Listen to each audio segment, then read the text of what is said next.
Habari Entertainment proudly presents Habari Live. Habari Live. From Phoenix, Arizona. And you're listening to the Habari Live Podcast, the show that brings you news, sports, and entertainment for people who love HabariEntertainment.com. Here are your hosts, Iesha, Jimmy, and Damon Dipleen Ellison. Let's get it going. We are all the way live.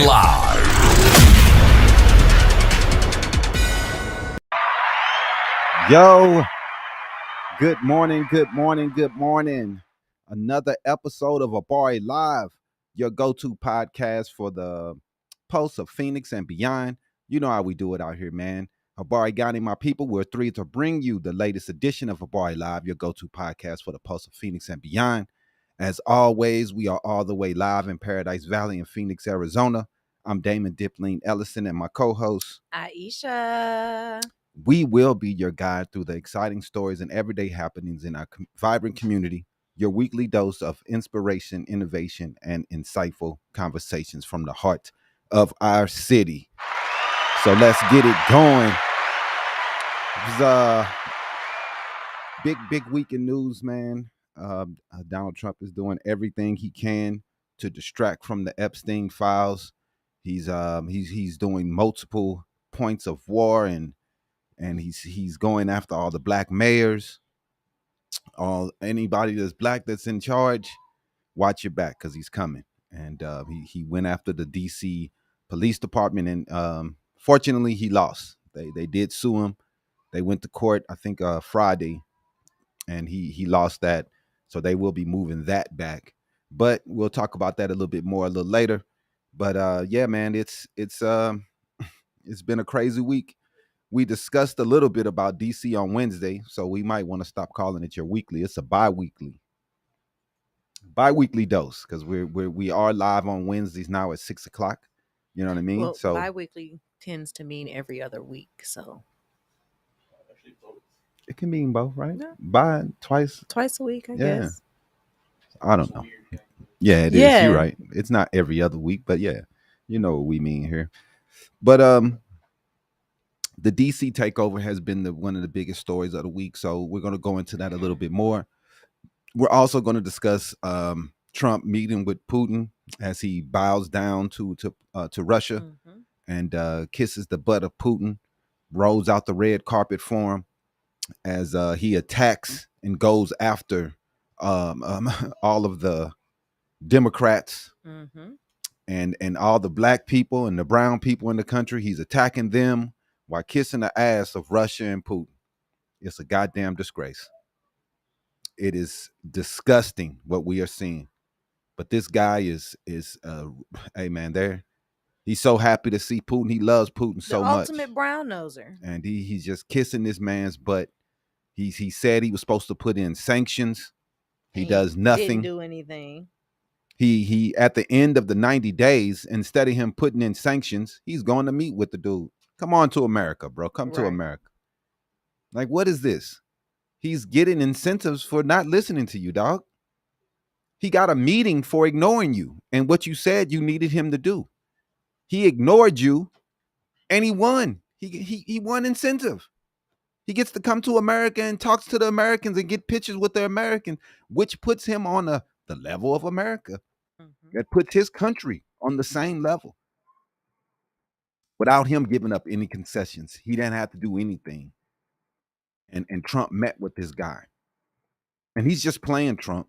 And, you know, the first thing he did is, oh, yeah, this war wouldn't have happened if it wasn't for Trump. Because he's heard Trump say this so much that he knows that this will play to his ego. Which every leader in the free world knows. Only thing you have to do is play to Trump's ego and you can get whatever you want. Whatever you want. Long as you kiss his butt, play to his ego, he's going to love you. And that's what Putin's, he's a master. KGB. He knows what he's doing. He comes in and plays Trump like a fiddle. And he falls for it, hook, line.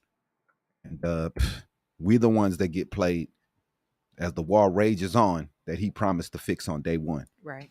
But let's go ahead and go into the rundown of the some of the top news for the week.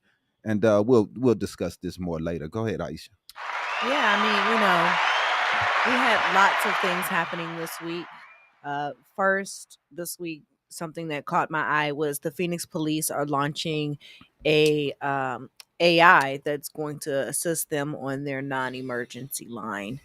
As of August 13th, the Phoenix Police Department introduced a controversial AI system to answer their non-emergency calls, freeing up human dispatchers to prioritize 911 emergencies.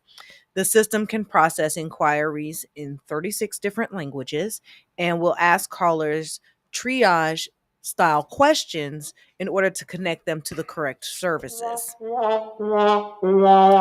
And they can't hire regular people to do those jobs? I guess not. Why does it have to be AI?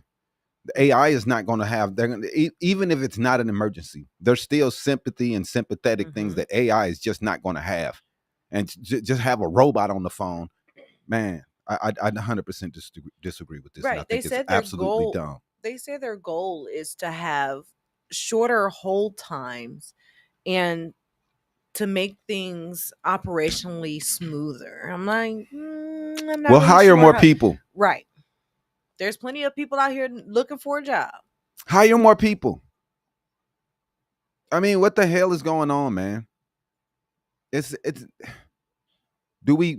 start hiring AI instead of police officers then? How's that going to work?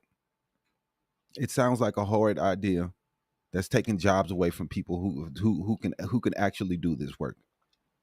Now it's going to be less people, less sympathy, less empathy, and people are not going to be able to connect with the robot. People, maybe I don't want to talk to this robot.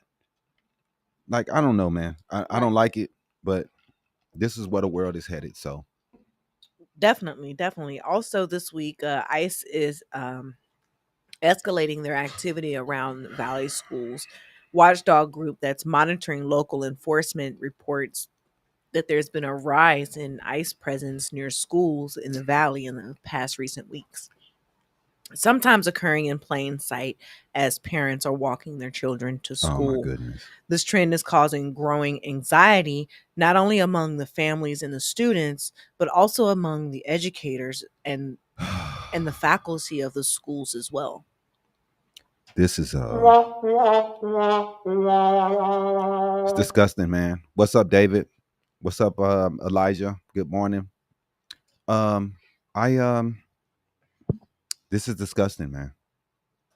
It is. You don't want kids looking in a situation where they're not able to learn because the parents can't take their kids to school.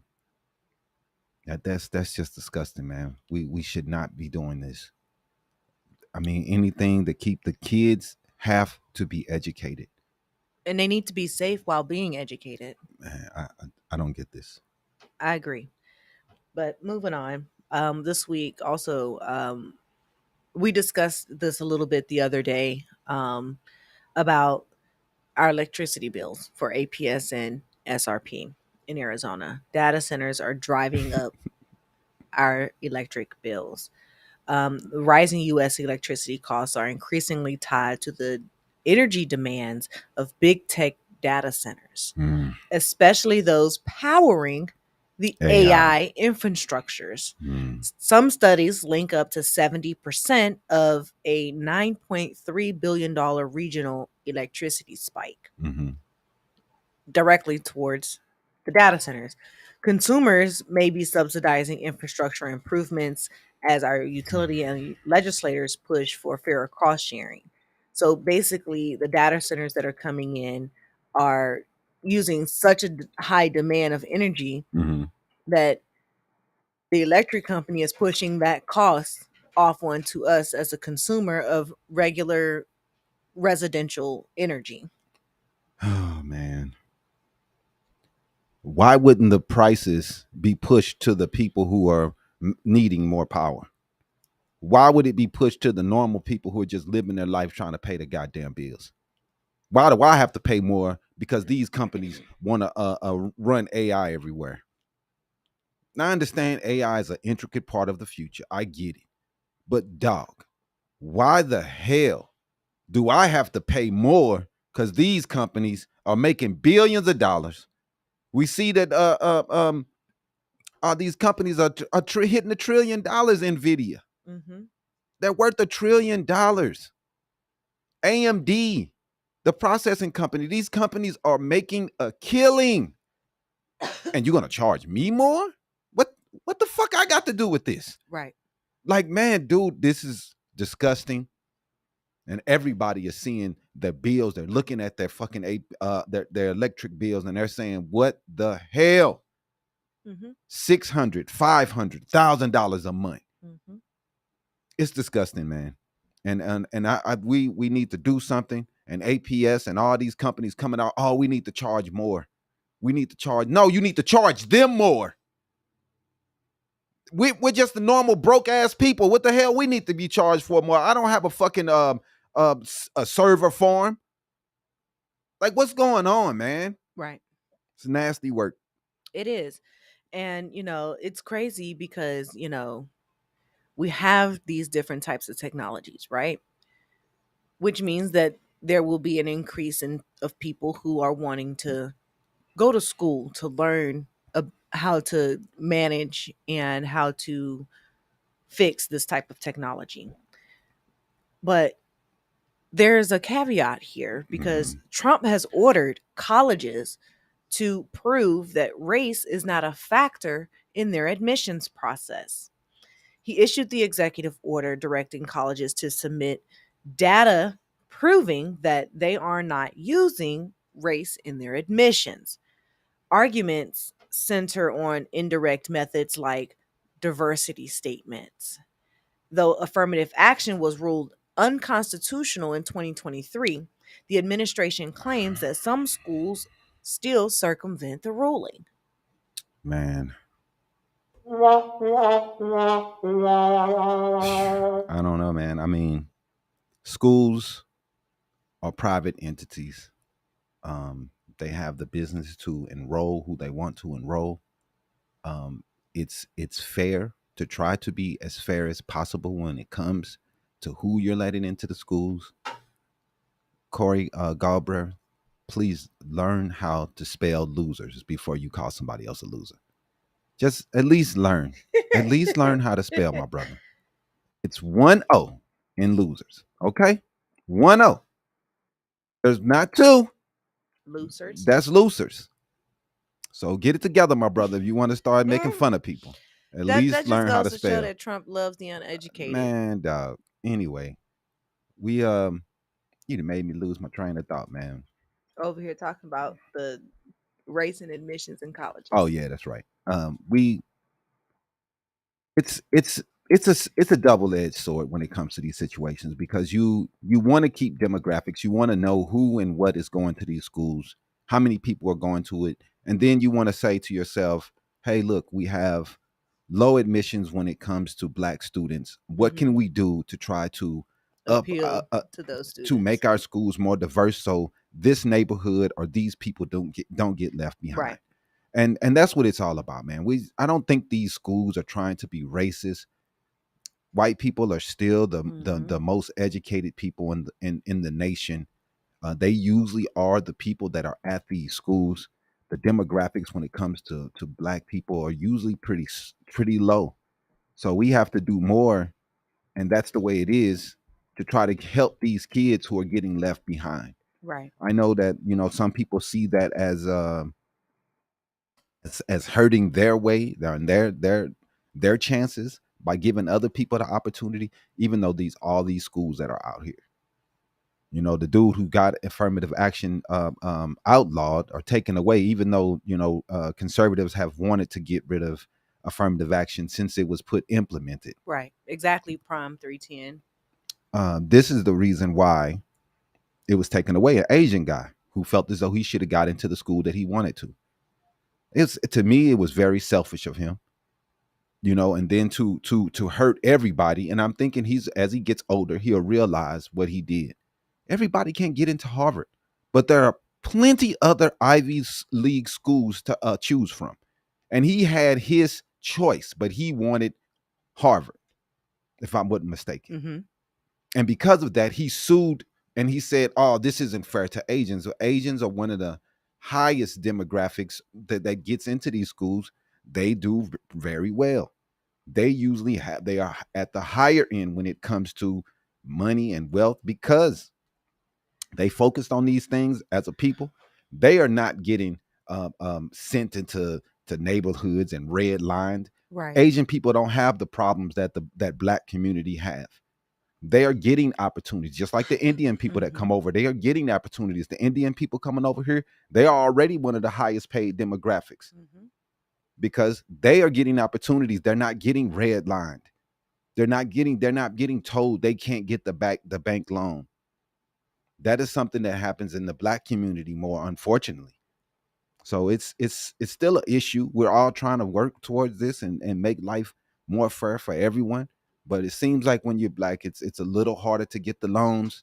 It's a little harder to get these jobs, and it's a little harder to get the education in the area that's needed for us to be able to get into those situations. Right. So it's disgusting, man. It is. I just want everybody to have the opportunity of higher learning. That's why I think that all community colleges should be free. I'm with that. Yep. Schools used to be cheap to go to school, man. Now it's almost impossible. $100,000, $200,000, $300,000. Where are you going to get this money from? So it's tough, man. Like 90, it's just a dude. 90% of athletes, Black men. A couple comments ago, he was saying how you're a Black man with a white woman, and I just want to clarify that for him. Just a dude. I am not a white woman. I am a Black woman. My mother may be white, but I am Black. My father is Black. I identify as Black. Just so you know, and also just so you know, the pattern of you noticing that most Black men date outside of their race. So the fuck what? And who's white men are the number one who date outside of their race, marrying Asian women. That's real. Number one. White men marry Asian women. That's the number one most. Demographic. So please come out, get out of here. And your comment, 90% of athletes, Black men, end up with a white woman or a Latino. So that's their business. That's athletes. That's who the fuck loves them, and they gonna love on who love on them. And it's 90%. That's high. I don't know if it's 90%, but whatever. It doesn't matter. That's their business, man. When these athletes go to these schools, who are at these schools? Are there a lot of Black people at these schools? Right. The demographics are 80, 70, 80% white when they go to these schools. Right. So if these colleges are having a high demographic of white students in the school and a low percentage of Black students in the school, who you think they're going to date? Exactly. Just why a lot of people are surprised with Serena and Venus Williams. They play tennis. Tennis is 99% white. Exactly. These are the guys that they were around when they were 13, 14, 15, 16. Oh, just a dude. Nobody is 100% Black, homie. And you probably the whitest shade of caucasity that there ever is. Why you hiding behind? Right. I'm not 100% Black. I'm like 20% white myself. Like you don't know what you're talking about. This dude is so intertwined with somebody and who somebody else is with in they business and they relationship. And he probably the most single dude jacking it off at home every night by himself. Don't let this dude worry about you. That's what he's doing. That's what he's doing. Don't even worry about it. You got any more? Yeah. The DOJ did sue Oklahoma this week over their in-state tuition for undocumented students. They filed the lawsuit against Oklahoma, arguing that its law granting in-state college tuition to undocumented students violates federal statutes forbidding preferential treatment not afforded to U.S. students. However, Texas was the first state to offer such tuition. Now this is and all other states followed behind Texas. I do think it's a good idea. We were just talking about those things. You want to make sure that everyone has an opportunity, man. That's all we're about. We want everybody to have an opportunity. Everybody should have a chance to go to school. If school is too expensive, we need to figure out ways to lower the prices. And those are the things that the government should be working on. You know, we're talking about why is India and Asia and all these places taking over when it comes to programming, when it comes to STEM, when it comes to anything that when it comes to the technical uh, economy, the technical jobs, we are missing out. And what are we doing? Instead of making it easier for people to go to college, we're making it more difficult. Right. And then we're saying, oh, well, we don't have enough people in America that know how to do these jobs. Well, the reason why we don't have enough people in America to do these jobs is we're not investing in our kids. We're not making sure all of our kids have an opportunity. We're leaving people out, man. We're looking over people because they don't have the right skin tone or they don't have enough money. We got to do better, man. It can't be just about money. And the Republicans today, they're caught up in politics and the politics of the campus. They don't like that the kids today are growing up and they're not conservative. Right. Well, the reason why they're not conservative is because conservative values is racism.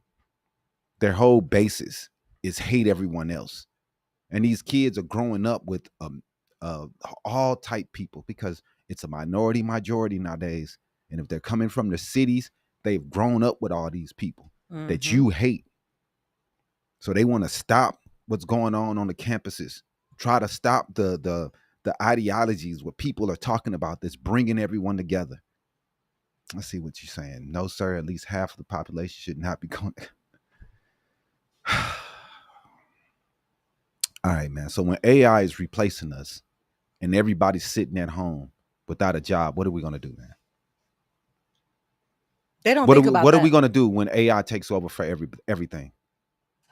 We have to be the people that are fixing these robots. We have to be the people that are making sure that they are running. We can't just sit around and say, hey, man, we can't do nothing. We're not doing anything. We have to educate our kids. Right. Conservative values is racism. Yes, it is. Yehovah, you see how y'all come on my page every Saturday morning with straight racism. That's all y'all have, bro. Y'all don't have anything else. Y'all just hate people.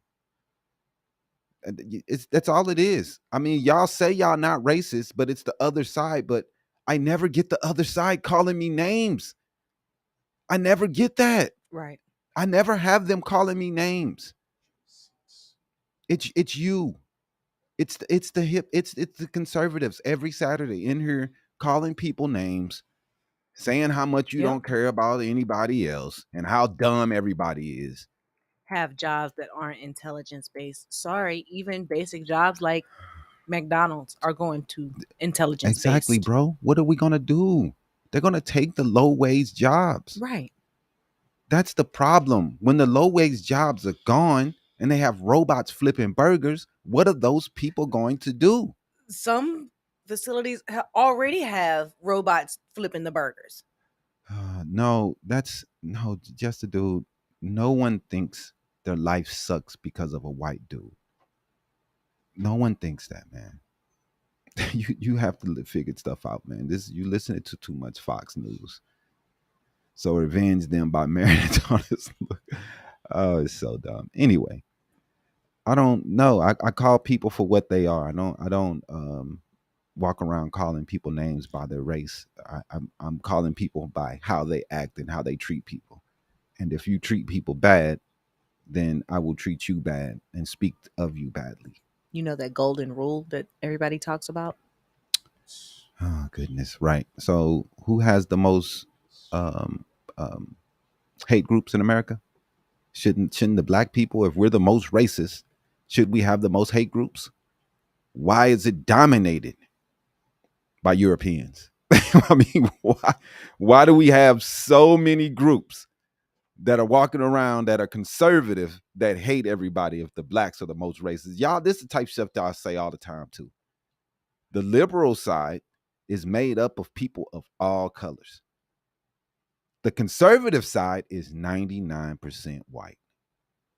and then you say that the liberals are they're the most racist. How are we the most racist when our coalition is made up of people of all colors? And the conservatives, 99% white, waving conservative flags. Man, y'all gotta, y'all gotta, man. Anyway.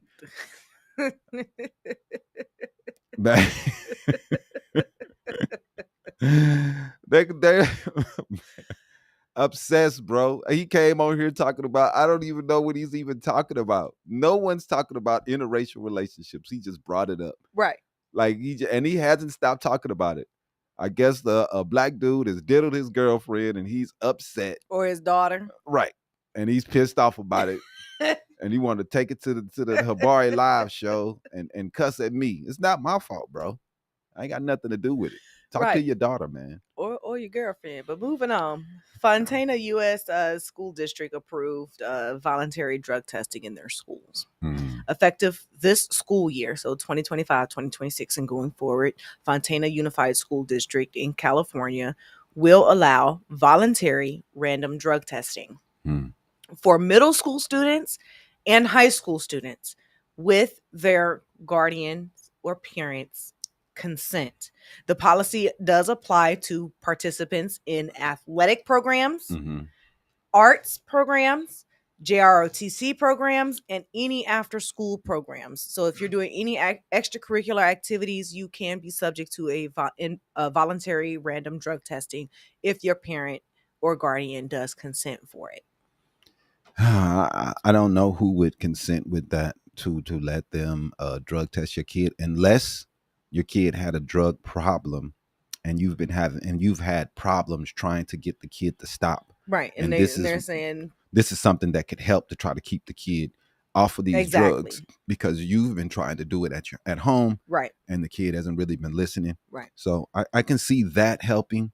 But I'm not seeing too many parents that's going to consent to this unless they have issues with drugs in the community or other home. And they also said that, the students that do test positive for any of the drugs, they, instead of being sent to juvenile detention, they will be given a referral for juvenile substance abuse help. So they'll go into some form of rehab to help these children. Yeah, man. This is something that America as a whole needs to do, man. We talked about it all the time, man. We can't just leave these people that have drug issues to their own devices. Right. We have to help, man. If we don't help, we have people walking down the street talking to themselves. We have crimes. We have all type things. It's like these people, they don't want the people on the side of the road living on the streets, begging on the streets, but we don't want to do anything about it. Yep. And that's a problem. That's an American problem. What can we do to make things better for people, man? I agree, Glenn. That's the problem. Agree. Some of these people are still very ignorant. Yeah, man. It's tough, man. We deal with a lot of crazy people, man, but that's America nowadays. That's the reason why we have Trump as president. These are the people who are voting. These are the people who are voting today. You got anything else? Yeah, I got a few more here. Just to wrap things up, it's like 3 more. The Supreme Court this week did petition seek to overturn same-sex marriage. Kim Davis, who is the Kentucky County Clerk who refused to issue same-sex marriage licenses back in 2015, she has formally petitioned the Supreme Court to revisit and overturn Obergefell versus Hodges, which is the landmark ruling that legalized gay marriage nationwide. The court may consider this case coming this fall, but, she's just basically saying that, it was her religious belief that she didn't have to provide same-sex marriage licenses to same-sex marriage couples, although you worked for the state and there is a law against discrimination regardless of sex or sexual orientation. So we'll see how that goes. We'll keep you updated on that. I mean, the fight is coming, man. They've already pushed it up to the Supreme Court that they want to take away gay marriage. I don't understand. Like I say, man, all the time, bro. I'm not gay. I'm not gonna marry anybody that's gay. But that's these people's business. Why do we have to? Why does it have to be in no in between with this situation? Why do you have to be, oh, my religious? I don't believe. Okay, your religion then don't do gay stuff. Then don't work for a job That's that all you have to requires do. you to use your religion in some form or shape. You can't bring your religion into your job. Number one, you can't bring your beliefs to the job and say, you know what? I can't bring my beliefs to my job and tell other people what they can't do because of my beliefs. Right. Your beliefs are just supposed to be for you. Your personal beliefs. Why do these conservatives think that their beliefs is going to be pushed onto other people? I don't have to agree with it. Throat. Right. It's disgusting, man. And they take this stuff to the Supreme Court, and the Supreme Court is so disgusting today that they would agree with them. It's just disgusting, man. Let these people do what they want to do, man. If they love each other, they want to get married, they've been living together, they spend their money, they should have benefits of that. It shouldn't be that people are against them because they don't live that lifestyle. That's their business. Exactly. Dog, what are we doing? Who are we to tell another human being who they can and cannot marry? Man, dog, man. I agree with you. It's disgusting that people wake up and look at their neighbors and say, oh, I don't like that they're in love. That's their business. Go mind your business. Maybe if you minded your business, you can find someone to love. These are the reason why people are so miserable, because you're so worried about what somebody else is doing. Yep. Exactly. Like, dog, it's this, man, go get a fucking life. For real. That's for real. Moving on. 15 nurses have been fired after a 12-year-old patient's suicide. In Spokane, Washington, Providence Sacred Heart Children's Hospital fired 15 nurses following the suicide of a 12-year-old patient, Sarah Nimbanyana. I'm not sure if I'm pronouncing the last name correctly, but reports are indicating that previously installed safety measures like alarm doors, video monitoring, and round-the-clock sitters had been removed. The Washington State Nurses Association alleges that the firings were retaliatory and the state investigation is underway. They're saying that some of the measures that were put in place to keep patients safe were removed. So who else are you going to blame for this particular type of incident? Right. The nurses that are caring for this child. Definitely. So we'll see what happens in the investigation and what comes out, and see what happens. The Nurses Association is saying that the firings were retaliatory, but given the situation and the nature of the incident, we'll just have to wait and see what happens. Yeah, that's crazy. I definitely want to keep updated. Hopefully next week, you know what I'm saying, if anything come down, make sure we keep them updated with that. That was the last story? No. Lastly, Arizona school funding has been ruled unconstitutional. It's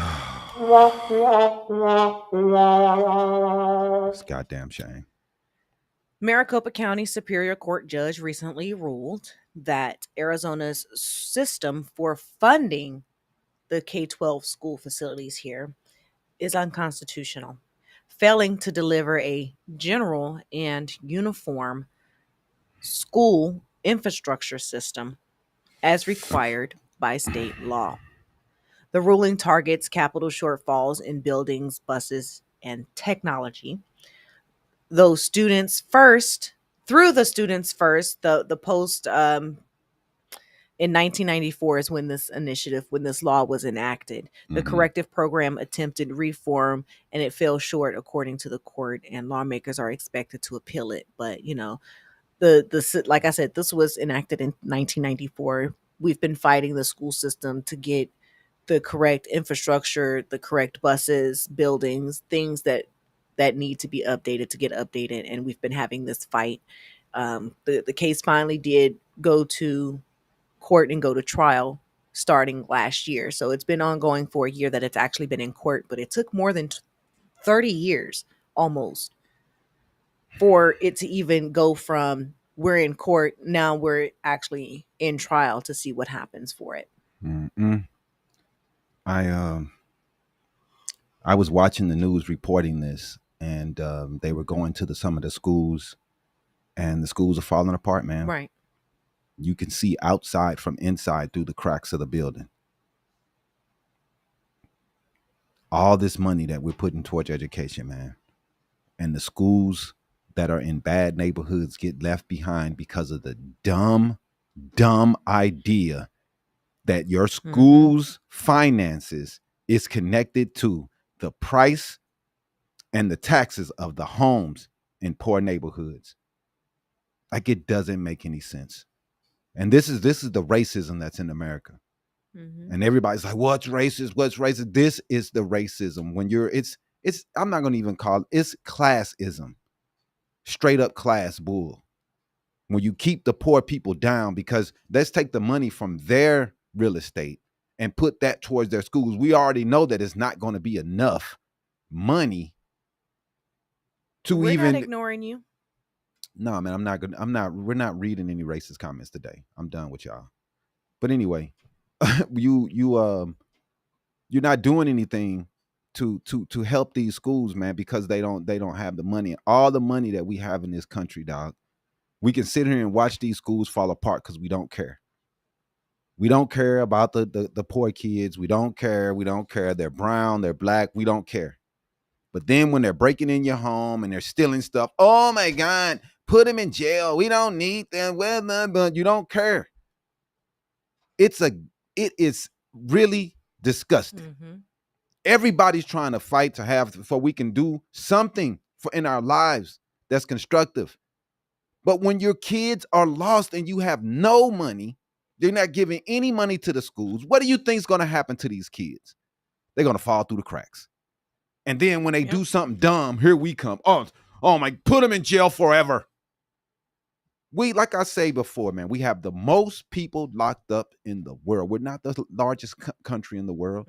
We just the dumbest idiots who think that just locking up everybody is the answer to everything. That's all we want to do. Lock them up, lock them up, lock them up, lock them up. Put them in jail, put them in jail. It's ridiculous, man. This is not working, dude. Locking everybody up is not working. We have to do something more. It's not working. You keep hollering, everybody, all the Republicans holler about crime 24/7. Don't they? Even though they pardon everybody who commit crimes, they that's all they talk about is crime. We know you're talking about black people. We get it. We understand what it's really about. White crime is okay, but black crime, oh my God, we got to do something. Right. Because then you got ignorant people like just the dude who want to say that black people are 13% of the population but commit 55% of the crimes. Oh, no, he said murders. That's the one they love to say, which is it's wrong. It's wrong. They love quoting misinformation. It's the dumbest misinformation ever. It's how many states that black people don't even live in. Like, did you think that we're leading? Like, these places don't even have any crime. Montana, South Dakota. No, there are no black people in these goddamn states. They still have murders. You think they don't? Yep. You think they don't have jails? No black people's there. They have crime. They have criminals, and they have all type things that's going wrong. I don't know what I like to blame us for everything. Little Miss Patriot, Taco Trump means Trump always chickens out. Yeah. And here goes Matt Rod saying that liberals just love to come up with new names when we all know that Trump is the biggest name caller there ever was. Oh my goodness. He mocks everybody, gives everybody a name. But when the Democrats do it and when the liberals do it, they just like to play. Montana is peaceful. Montana just had a mass shooting at a bar and they still haven't caught the guy. Right. What are you talking about? He's on the loose still. You can't tell me that Montana is peaceful after a dude just shot a bar up, killing 4 people. So you don't know what you're talking about. That's not peaceful. That's not peaceful. That's crime. You don't know what y'all kill me. I agree. Crime is crime, man. And we don't talk about it that way. So that's not how we talk about it. Just like what's going on in Washington, D.C. It's disgusting the way they're treating these people. But let's move on. Go ahead and run that Habari News Weekly.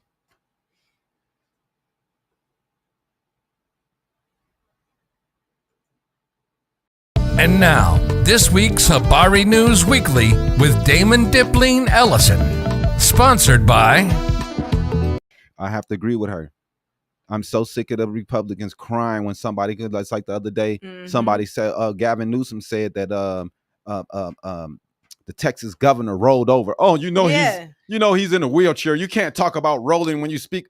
Man, if you don't shut up, y'all been sitting here rooting and saying, oh yeah, Donald Trump says it how it's supposed to be, but anybody else calls somebody a name and it's a problem. Exactly. Get y'all snowflake ass out of here.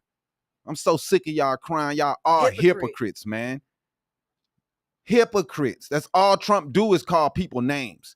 Pocahontas, Newscomb. He's an idiot. You're right, M. Saul. It is usually always white males that are the mass shooters.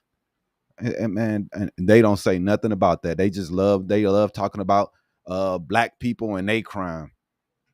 Don't even know a black dude, but they love to talk about their crime. But we ain't got nothing to say about the mass shootings and all that. We ain't gonna say nothing about that. So let's go ahead and talk about, man, Putin and this embarrassment meeting with Trump the other day and how that went. Yeah, right. Hot Wheels. For real.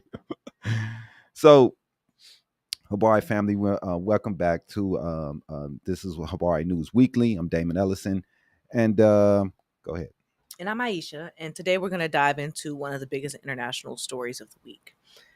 Donald Trump's high-stake meeting with Russian President Vladimir Putin in Alaska. That's right. After nearly 3 hours behind closed doors at an Air Force base in Anchorage, Trump walked out saying the talks were very productive, but no actual deal was made.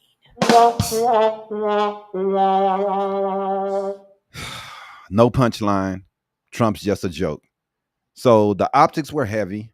Red carpet greeting, kissing this man's butt, warm handshakes, Trump's limo escort, a big blue backdrop with the words pushing for peace, pursuing peace behind them. It looked like a history in the making, but here's the kicker. Trump once said he'd end the war in Ukraine in 24 hours. Fast forward, and he's now saying, well, it's a little tougher than expected. No surprise there. Everybody knew that. Exactly. Everybody knew this person was dumb as hell, but hey, whatever. And after the meeting, Trump admitted that there were many points of agreement. But when it came down to a ceasefire, he said that there's no deal until there's a deal. Translation, they talked, but nothing concrete came out of it. Mm-hmm. And importantly, Ukraine wasn't even at the table. President Zelensky was left out the room. Like I was saying the other day, how are you going to be a mediator to get two people to stop doing something and you only invite one of the people that's fighting to the table? Yeah, I don't get it, man. That does not work. You know, Putin on his end, he came out flexing. He warned Ukraine and Europe not to torpedo what he called progress, basically saying whatever Trump and I decide, y'all better accept it. That's a big red flag because for Putin, just standing next to a U.S. president is already a win. Proof that Russia isn't isolated. Yep, you're right, Damon. And Putin is wanted by the International Criminal Court for war crimes, accused of deporting Ukrainian children. Yet he's here on U.S. soil, shaking hands with President Trump, while thousands of civilians are still dying in Ukraine. To me, that shows more about power optics than it does about the peace talks. Yeah, man. And like you said, let's not forget Trump made sure to tell reporters he wasn't negotiating for Ukraine. He wants to get them to the table, but that raises the question, what kind of deal could even be on the table? Zelensky has said out loud clear he's not giving up territory, period. Exactly. So meanwhile, during this all this diplomatic theater in Alaska, a Russian missile hit Ukraine's Norskafis region, Yeah, right. killing at least one person. So while the cameras showed smiles and red carpets, the war continued to grind on in real time. Yeah, I mean, it's tough, man. It's a tough situation. And everybody wants to stop, to see the killing stop. No one wants Trump to fail. Everybody wants to see this war end. Mm-hmm. But the problem is Trump took it amongst himself to call Biden an idiot, everybody else who's been dealing with these people a dummy. And he comes in and all of a sudden it's just as hard for him to get this done. Everybody's dumb. Everybody's stupid but him. I'm the only one that can get it done. I'm the one. I'm me. And what happens? He can't get it done. Yep. And Can't you get know, it done. it gets complicated. Trump's, he wants that Nobel Prize. He wants the Nobel Peace Prize. Why he's letting Israel commit genocide and he's not doing anything. He's not doing anything. He wants the Nobel Peace Prize while he's sicking the FBI on citizens. Right. While he's sicking the FBI on Democrats in Texas. He wants the Nobel Prize. You don't get the fuck out of here. There's nothing peaceful about you. And nobody that's noble would ever give it to you. Because you're nothing but a piece of shit who don't care about no one. Ever. You're not getting a Nobel Peace Prize, punk, because you don't deserve it.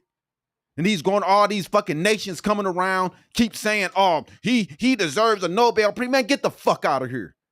This dude is nothing about peace. He doesn't care about peace. He just cares about looking good on the world stage. And it's garbage. He doesn't deserve Nobel nothing. Exactly, the poop prize.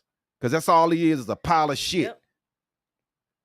Talking about he want the Nobel Peace. Man, get up out of here. He wants to be seen as the guy who ended the deadliest conflict in Europe in 80 years. But if peace means freezing the conflict and letting Russia keep the land it invaded, that's cool. Yep. That's cool. We'll let them let them do what they want to do. We'll let them do what they want to do. It's insane, man. Like it's insane. He's given up concessions for Ukraine. Right. Ukraine is like, dog, we're not giving up no they're going to have to give up their land. Long as it makes me look good. You're going to give your land up. Like, dude, what are you talking about? He wants these people to surrender. They've came in, they've already took Crimea, and Obama didn't do much about that back in the day. And that's something that a lot of people was against him on. A lot of people wish that he would have did more to keep them from taking Crimea, because that was part one of now we're seeing part two. Mm-hmm. So, I mean, it's disgusting what we're seeing. But go ahead. You're right. It is disgusting. And for Putin, even just this summit is a big deal. He gets to tell the world, see, the U.S. respects me. I'm back at the global table. Meanwhile, America's allies in Europe are nervous, wondering if Trump is about to undercut NATO for a handshake deal. I mean, this dude right now, he really would do anything for a deal. He will do anything for a deal to try to see that he is the person that got Ukraine and Russia to stop the wars. He would do anything. And they know that. That's why Zelensky is in a bad situation, because he knows that Trump will give up any concessions to stop this war. Even he have to give up the 20% of land that Russia has already taken of Ukraine. He's willing to give that up as long as he gets his Nobel Peace Prize. He's not willing to help Ukraine. He makes Ukraine, he treats Zelensky worse than he treats Putin, the guy who started the war. He treats Zelensky like he started. Yeah, this war. I don't know what's wrong with Zelensky. They wouldn't have had this war if I was in there. Like, what the hell would you have done? What have you would have done? What have you? Putin knows how to play you. He knows how to gloss you over. What have you? What could you have done to stop the war? It's ridiculous. And Putin gonna come out and say, "Oh, well, you know, if Trump was in there," it's so disgusting. Trump said he'll call Zelensky and NATO leaders to update them on the talks. He also hinted at a possible three-way summit if things go well enough. But based on what we saw in Anchorage, that road still looks long as fuck. Yep. And, you know, in the meantime, we have over 1.2 million people, soldiers and civilians combined, have been killed or injured during this war. That's the human cost. So while world leaders chase the optics of peace, regular people are the ones paying the price.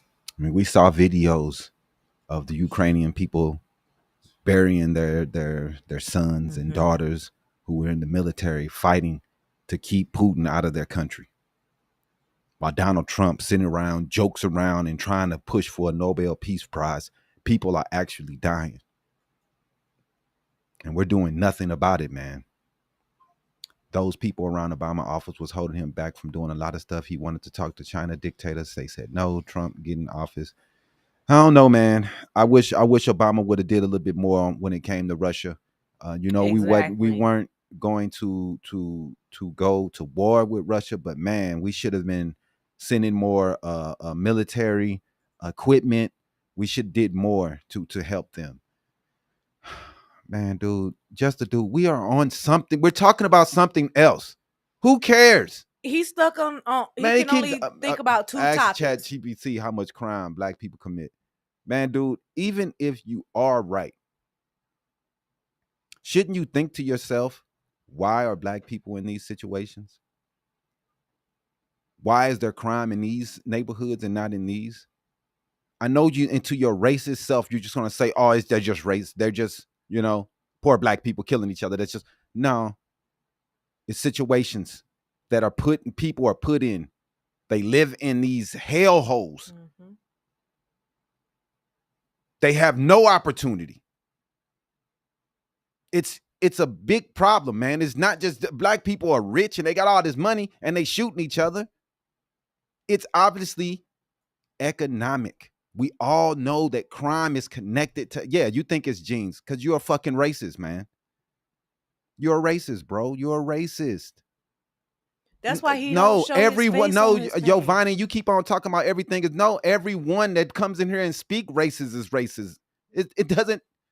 It's not hard when you say racist shit and you say shit like, "Oh, it's just in your genes." Right, but who went around colonizing and killing people all across the world? Is it in your genes to murder people and take out the indigenous people of that land? Is it in your genes to be a piece of shit enslaver and colonizer? Is it in your genes? Like, dog, come on, man. Stop with the racist shit. You the people that's mad because you got racism and slavery in the books of history, and you're trying to change that, but you come over here and tell me that it's DNA that black people killing each other. Like, is it in your DNA to be an enslaver? The Caucasian race is the biggest Come on, man. committers of crime ever. Crimea voted years ago to stay Russian. NATO lied, knowing the history. There was a lot of Crimeans who wanted to be with Russia, but not all of them wanted to stay there. Just because the vote went through doesn't mean that they get to take over their country. Zelensky was allowed genocide for years. Like, man, dude, you acting like you. So you Russian? You what are you with the Russians or what? Get out of here, man. Then people are taking their land. Russia lost the land. They're trying to take it back. You're not going to sit here and try to make it sound like it's cool. There's nothing you can say. There all type people are dying for this stupid stuff. You got to stop it, man. People are dying every day. I got to say, I don't buy the productive line. If you meet for 3 hours during a war and come out with nothing more than fucking smiles, that's not progress, man. It's a photo op. Yep, I agree. And the fact that Ukraine wasn't even in the room That's like having a custody hearing with only one parent present. No matter how nice the backdrop looks, it's not a real negotiation. Nah, man. What we saw yesterday was not a real negotiation. No, there's nothing real about this. So what do y'all think, man? Did you think Trump make any headway at all? Did you think he's going to get any peace? Do you think we have any chance to get peace? Or just give Putin the PR victory he's been waiting for? Because it looks like that's what he's done. Go ahead and drop your thoughts in the comments. And don't forget to subscribe to Habari Live for more deep dives into global politics and how it all connects back to us here at home. So, as Dr. King once said, peace is not merely a distant goal that we seek, but a means by which we arrive at that goal. Let's keep holding leaders accountable for the means, not just the photo ops. Let's do better, man. Let's make sure that these people are being held to the standards that we want them to be held to. We can't let these politicians create the boundaries that we should already have in place. Now, part two, today we're going to talk about in our next one, we're going to talk about the gerrymandering that's going on there out down here in Texas. And we're just going to go into a little bit about that. Trump's his idea. He's the one that pushed Texas to do this. This is right now. It's becoming a big battle across the nation, and it's splitting everyone, man.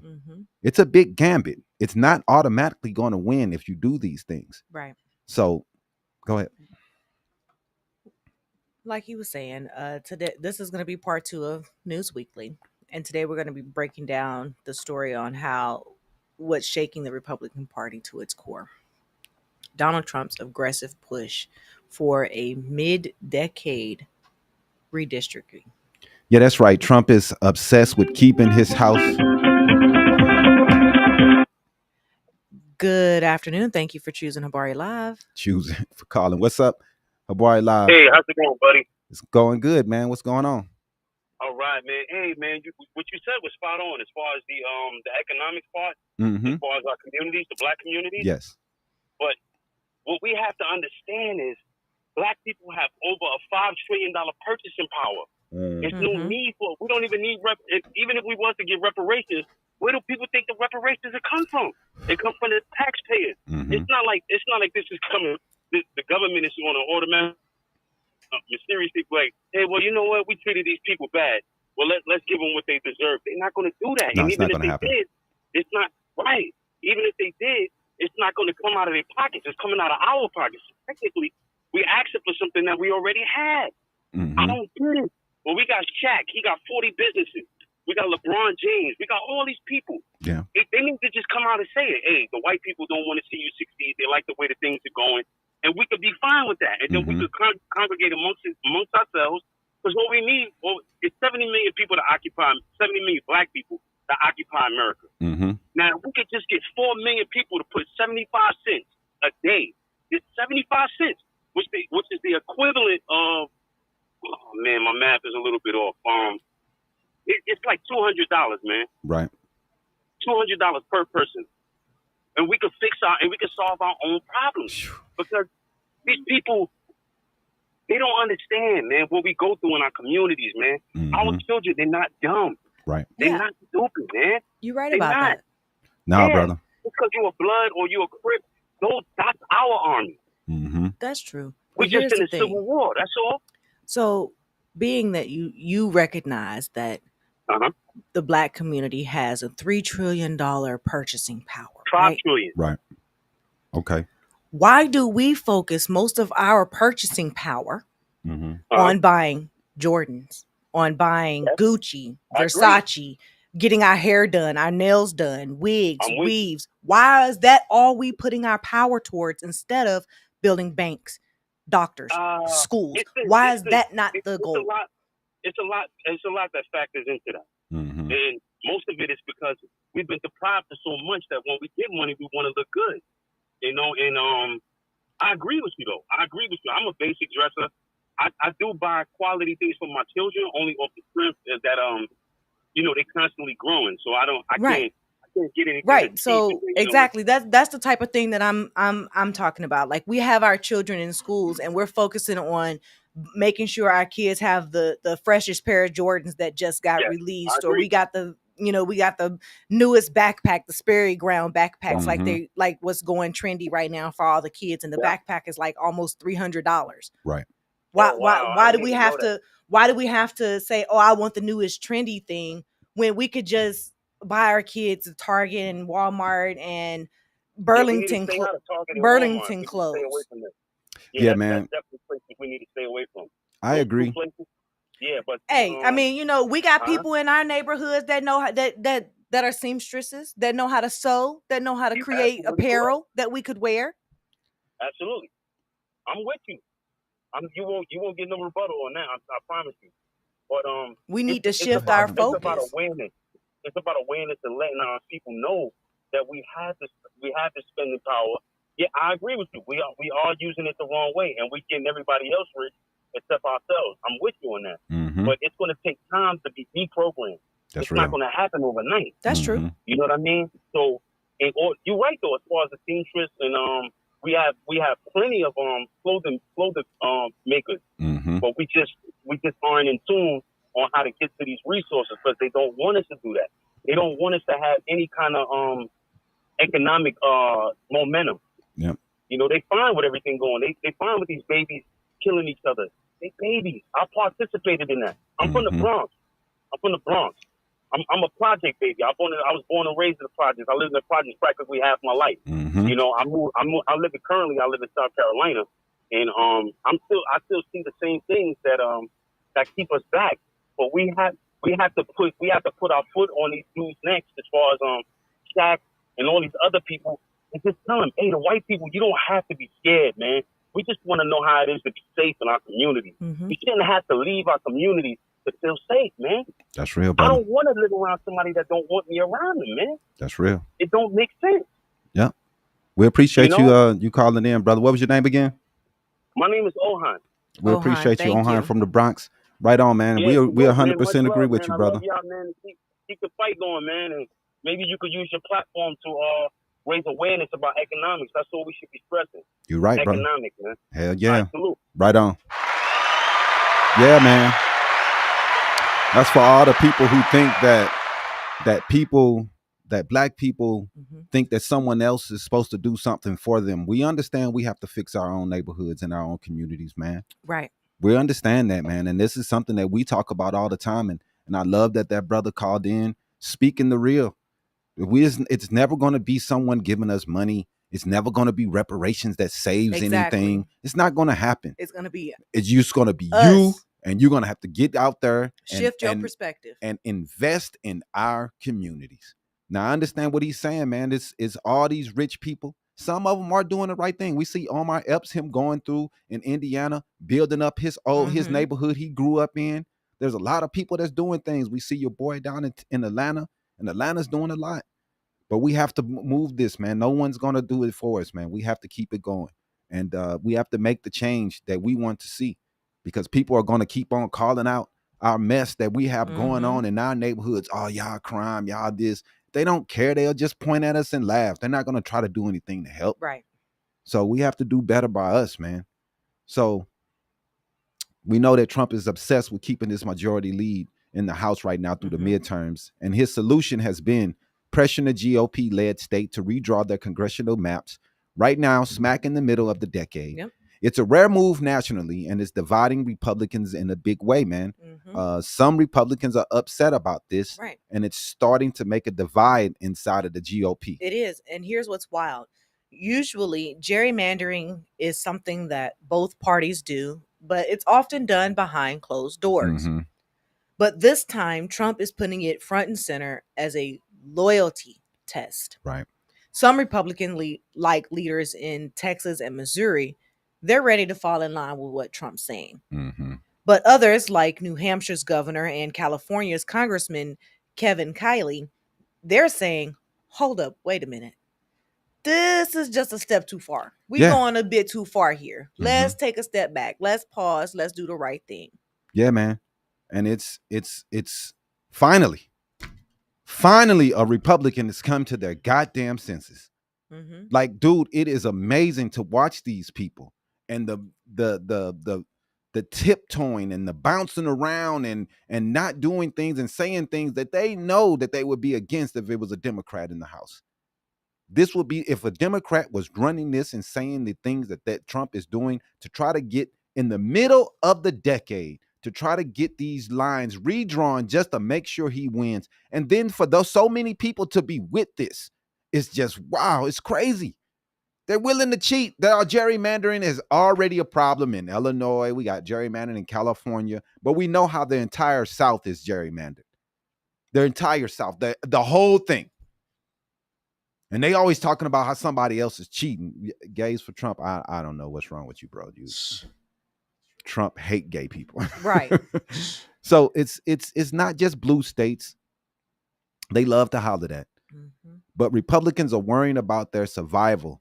Even some in deep red states are concerned. California Rep. Doug LaMaffa, he warned this could set off a grass fire nationwide. Florida, nationwide.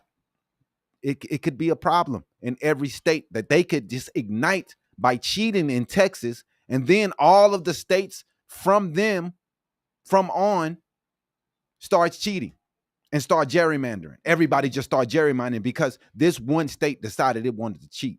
Right. Florida Rep. Randy Fine flat out said he doesn't even understand how mid-decade redistricting would work, in his state, given that the voters passed a measure against it. So let me get this straight. Mm-hmm. The voters in red state Florida passed a measure that goes against redistricting. What are you talking about, Jesus Christ? Yeah. That's wild to me. Right. And now they want to redistrict a red state. Exactly. But Trump's pressure campaign is really putting the pressure on all these red states to find new seats, right? So Trump and his allies, though, they're going full throttle. They've convinced Texas Republicans to move on a new map, and they're lobbying governors in Missouri and Indiana. And MAGA influencers like Steve Bannon and Charlie Kirk are even telling their fans to flood Greg Abbott's phone lines to force Democrats back into the chamber. It's crazy, man. It is. And that's the other piece. Texas Democrats have been staging walkouts, breaking quorums to block votes. They're framing this as a fight against what they call Trump and Abbott's Jim Crow congressional district map. They face threats, penalties, even bomb threats. But they say they're ready to bring this fight to the courts. It's a tough situation, man, but the Democrats are trying to strike back. Yep, they are. California Governor Newsom just rolled out a brand new congressional map as part of a broader strategy to neutralize Trump's plan. He's calling it a 5-alarm fire for democracy. Yeah, man. I am glad. I am happy to see that Democrats are finally starting to fight back. Yeah, man. They are not sitting back and letting Republicans win the fight this time around. Yeah, man. And I'm loving it. Like we seen cheating in 2020 by changing rules during COVID. Dog, how do y'all make COVID political? COVID was from the doctors. It wasn't political, man. Mm-hmm. It was the doctors saying what they think, which was changing all the time because they were getting new information and data. Y'all are slow, bro. Nobody is messing with your life just to do something. They were really trying to save people. They really were. So he's not exaggerating. Democrats argue Trump's push unfairly targets minority voters because that's what they do. They go in and they make sure that the minority neighborhoods are broken up and they're not in too many districts for they don't have any power. So if you take one neighborhood out that you know is a black neighborhood and you put them in a red district, that takes their voting power away. If you go and you put the entire black neighborhood into one district, those people can vote for somebody that can represent their neighborhood. But this is what people are against. The South has been perfecting this since Reconstruction. That's why you don't see any black governors in the South ever. That's why you don't see any black senators from the South ever. It's so hard to get one because they've done a great job of disenfranchising black voters throughout the South. And like I said, it's been like this since Reconstruction. Because after 1865 and the Emancipation Proclamation was signed, how many black people were pushed to the forefront? Because he's a piece of shit. That's why. It's pretty simple. He hates Americans, and he doesn't do anything to help fellow Americans. He hurts more people than he helps, and he only helps those that kisses his butt, which is not the way the presidency is supposed to work. So this is, like I said, it unfairly targets minority voters while boosting Republican seats, potentially up to 10 across Texas, Ohio, Missouri, and Indiana. And all these states, they will be removing black representation, which is already a problem. And the people in these Republican states love to be like, oh, the Democratic ran city. These little cities have no power in these states. The House and Senate is Republican ran. All the districts are Republican ran. It doesn't make a difference. If you have a city, you can't make any fucking decisions for your city when it comes to budgets, money, crime. You can't do nothing. But they want to put it on the city, the mayor of the city, while the people at the top of the state does nothing to help. Especially when it comes to Missouri. They do nothing for St. Louis. Nothing but hurt them. They won't give them $1 for nothing. California could carve out 5 new Democratic seats by redrawing its lines. That's the trench warfare Kevin Kiley warned about. Both sides scrambling maps until nobody trusts the system. That's pretty much what's going to happen. So what are the risks and fallout? The risks come in. Where does the risk come in? Republican strategist Bob Stutzman put it bluntly. Redistricting isn't ideological. It's self-interest. If you're in a safe seat, you don't care if your colleagues in New York or California get wiped out. But if you're in a swing district, this could potentially end your career. So you're fighting for your seat. And that's why you see cracks forming. Some House GOP leaders are telling members, keep your criticisms private. Don't cross Trump in public. Speaker Mike Johnson won't challenge the White House directly, even though privately some Republicans are begging him to slow this down. This is going to have a domino effect, and it's going to be a huge fight into next year. And it's going to be a lot of people who are going to be redistricting if they put this law in place in Texas like they think they're going to, because they can. We'll see that video later. So, but it's crazy. Exactly. So what happens next? Where does this go? The Texas legislature is on the brink of collapsing its special session yet again. If they don't hit quorum by Friday, it'll be the 6th time that Democrats have successfully stalled the process. And they didn't. So, they're trying to make them come back. They said they'll be back next week is what they're saying, that they'll be back in next week. So we'll see what they do. But don't think that means Trump's backing down. His team believes Republicans hold the upper hand in redistricting and all the maps overall. And with Missouri and Indiana leaning in, they think they can steamroll any opposition. And, their end game, a GOP House map padded enough to weather the 2026 midterms. So if they lose a couple seats, they can cheat enough on the gerrymandering where it won't be bad enough.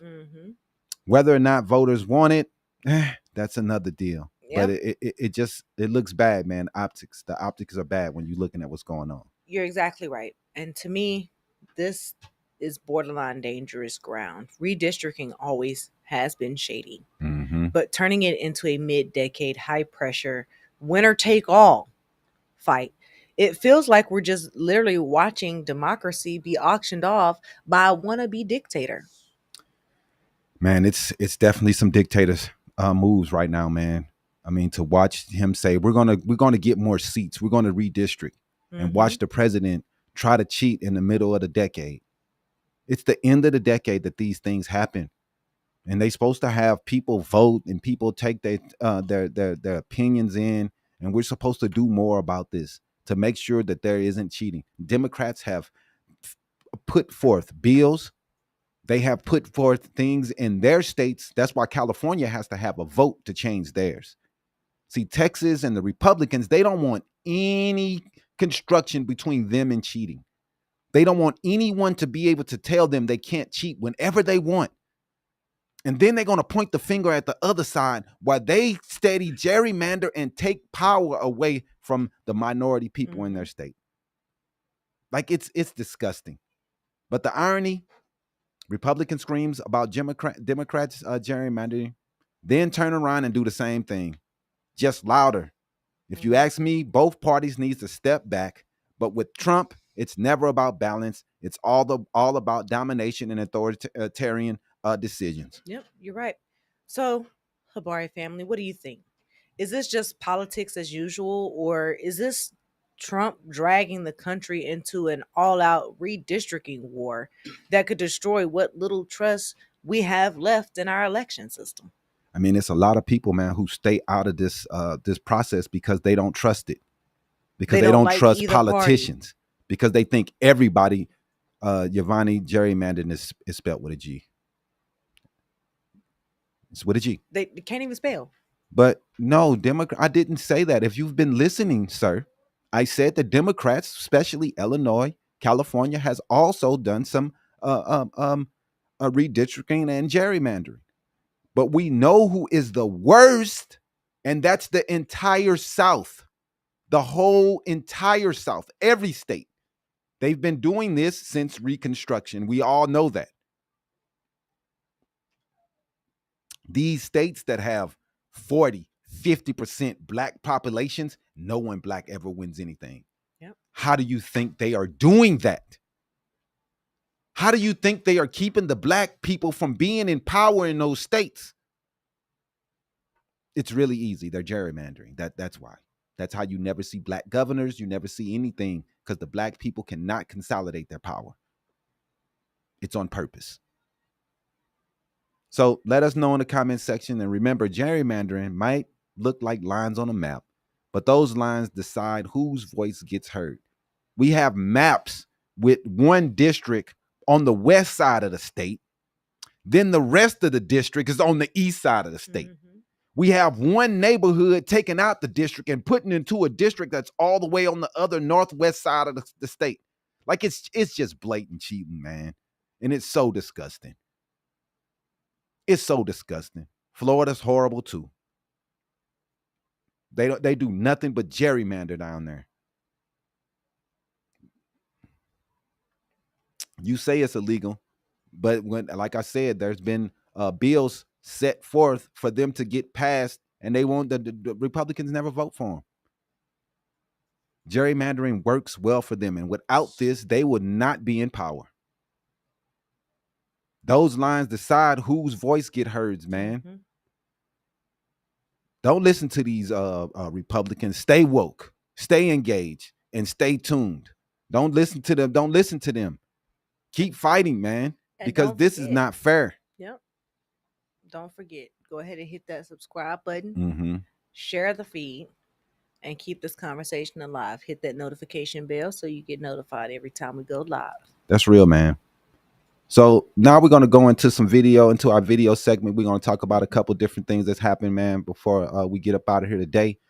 We're going to run some vids. So number one, man, DC is a damn shame right now. It's just been just disgusting watching this going on. Yeah, it has. We've got a stacked lineup of videos and stories, from Christian nationalism to Gaza, from Trump's authoritarian crackdown in DC to the Epstein files. It's not going anywhere, man. Yep. So as always, we're going to break it down for you. We're going to give you the context, and then we're going to ask the hard questions. So let's go ahead and get into it.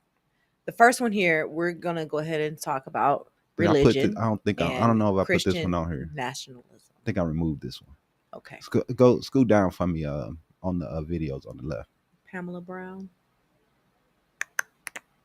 Yeah, I removed it because I had so many. No, I didn't. There it is. Pastor feeling. There you go. Go ahead, babe. Finish.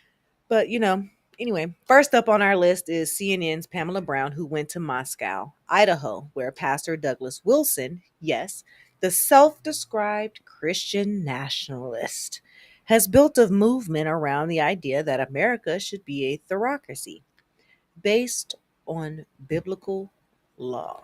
This guy's been floating on the fringes of the religious right for decades, but under Trump, he's finding a bigger Republican audience. Let's go ahead and roll this clip of this crazy person talking, man. This is crazy. Women are the kind of people that people come out of. So you just think they're meant to have babies? That's Well, it. They're just a vessel. No, it doesn't take any talent to simply reproduce biologically. The wife and mother, who is the chief Look at her executive face. of the home, is entrusted with disgusting, man. 3 or 4 or 5. She's like, eternal are you souls. I'm freaking here as kidding a me right working now? journalist, and I'm a mom of 3. Good for you. Is that an issue? Good for you. No, it's not automatically an issue. Christchurch senior pastor Doug Wilson is the leader of a Christian show was nationalist like, movement that believes in a patriarchal society where men are dominant and women are expected to submit to their husbands. Josh and Amy Prince, along with their 4 kids, moved from Washington State to Moscow, Idaho, where Wilson's movement is based. Do you see Amy as your equal? No. Yes and no. In the sense that we're both saved by grace, we're absolutely on equal footing. But we have very different purposes, God-given. But do you see yourself as the head of the household, as the man? He is the head of our household. He is. Yes, and I do submit to him. So like moving here I was just was gonna say that. ultimately your decision. Yes. That's a great great example. example. Wilson says in his vision of a Christian society, women as individuals shouldn't be able to vote. His fellow pastors, Wow. Jared Longshore and Toby Sumter, So you want to go back to agree. In my ideal pre-1920? society, we would vote as households. And I would ordinarily be the one that would cast the vote, but I would cast the vote having discussed it with my household. But what if there's your wife doesn't want to vote for the same Right. person as you? Right. Well, then that's a great opportunity for a good discussion. There are some who have gone so far as to say that they want the 19th Amendment repealed. I would support that. And I'd support it on the basis that the atomization that comes with our current system is not good for humans. And Wilson, a veteran himself, is unapologetic about his view that women shouldn't be in certain leadership or combat roles. Looking at the leadership page for Christchurch, Right. it's all men. White men. Do you accept women in leadership roles in the church and government? That's white man. That's In the it. church, no. Why? Because the Bible says not to. Well, that's not what happens in the Bible. Women do lead all the time. Progressive faith leader Reverend Jennifer Butler is concerned about Wilson's growing influence. He is rapidly gaining in power. He has hundreds of churches established around the country. They actually literally want to take over towns and cities, and they have access to this administration. Wilson's highest level connection to the administration Hegseth. is Defense Secretary Pete Hegseth. It's not organizationally tied to us, but Yes, it is. It's the kind of thing we love to see. For his part, Hegseth has publicly praised Wilson. Now we're standing on the shoulders of a generation later, the Doug Wilsons and the others. Yeah, man. Woo! Disgusting stuff, man. And Pete Hegseth, it's come out. Some of his tattoos are very white nationalist, very Nazi-like tattoos that he has all over himself. They want women in the kitchen barefoot pregnant at all times. Yeah, man. DUI. I agree. So, I mean, dog, this dude is disgusting, but this is what the right is pushing right now. And this guy is they're getting more and more power, man. And a lot of these Republican women, you see what they want y'all to do? Not vote. Be in the kitchen pregnant. This is what they want, man. And y'all sitting around yelling and screaming for them. They're gonna take y'all rights to vote away too. They don't want you to vote. Yep, just like Rebecca Everswall said. So women are the kind of women that people come out of. That's exactly what he said out of his own mouth. And we can just bypass assholes like this guy in reproduction. Republicans always taking hard fought rights for from women by women. That's their mission. So women fought for the right to vote, and y'all want to take it back. Take it away. Take it away. They don't want women. They don't like it. You know, they want these people to know their roles and get your butt in the kitchen. It's disgusting, man. Disgusting behavior from Republicans right now. The people who point at Democrats and say, "Oh, they're horrible," while they're trying to tell people to get in the kitchen. Now, what do you mean it's not Republicans? Pete Hegseth, who is in the White House cabinet, is connected to these guys. So how isn't it Republicans? This is what y'all do. It's all type white nationalist groups, all type hate groups that's connected to the White House right now. It's been like that since Trump got in. It's disgusting. But let's man, it's so nasty, man. And they telling women they don't want them to get in the kitchen. You're nothing but having babies. They want to control when you have a kid. They don't want you to give you the option for abortion. They want to tell you what you can and can't do. Yeah, man, I agree with you, Dosey. They want to go back to a pre-civil rights era. That's the time they want to go to, where they can tell women what they want. Everything is just filled with white men everywhere. That's the only people they think are smart enough to make decisions. This is what they think, man. This is what they're pushing. Trad wives. This is the stuff they're pushing. What do you think they're saying when they're talking about trad? Traditional. They don't want the woman to go to work or do anything. They don't want women to think, period. And women running to go vote for them to get their rights taken away. I don't understand what they're thinking about. How do these women vote for these people? Are you saying you don't want rights? You want to live under the thumb of a white man telling you what to do? It's craziness, man. So let's go ahead and shift to the Middle East, man. Israel's war in Gaza continues to spark global outrage and debate. We've got two very different looks at what's happening. Number one, I had let's run the video of which one is it?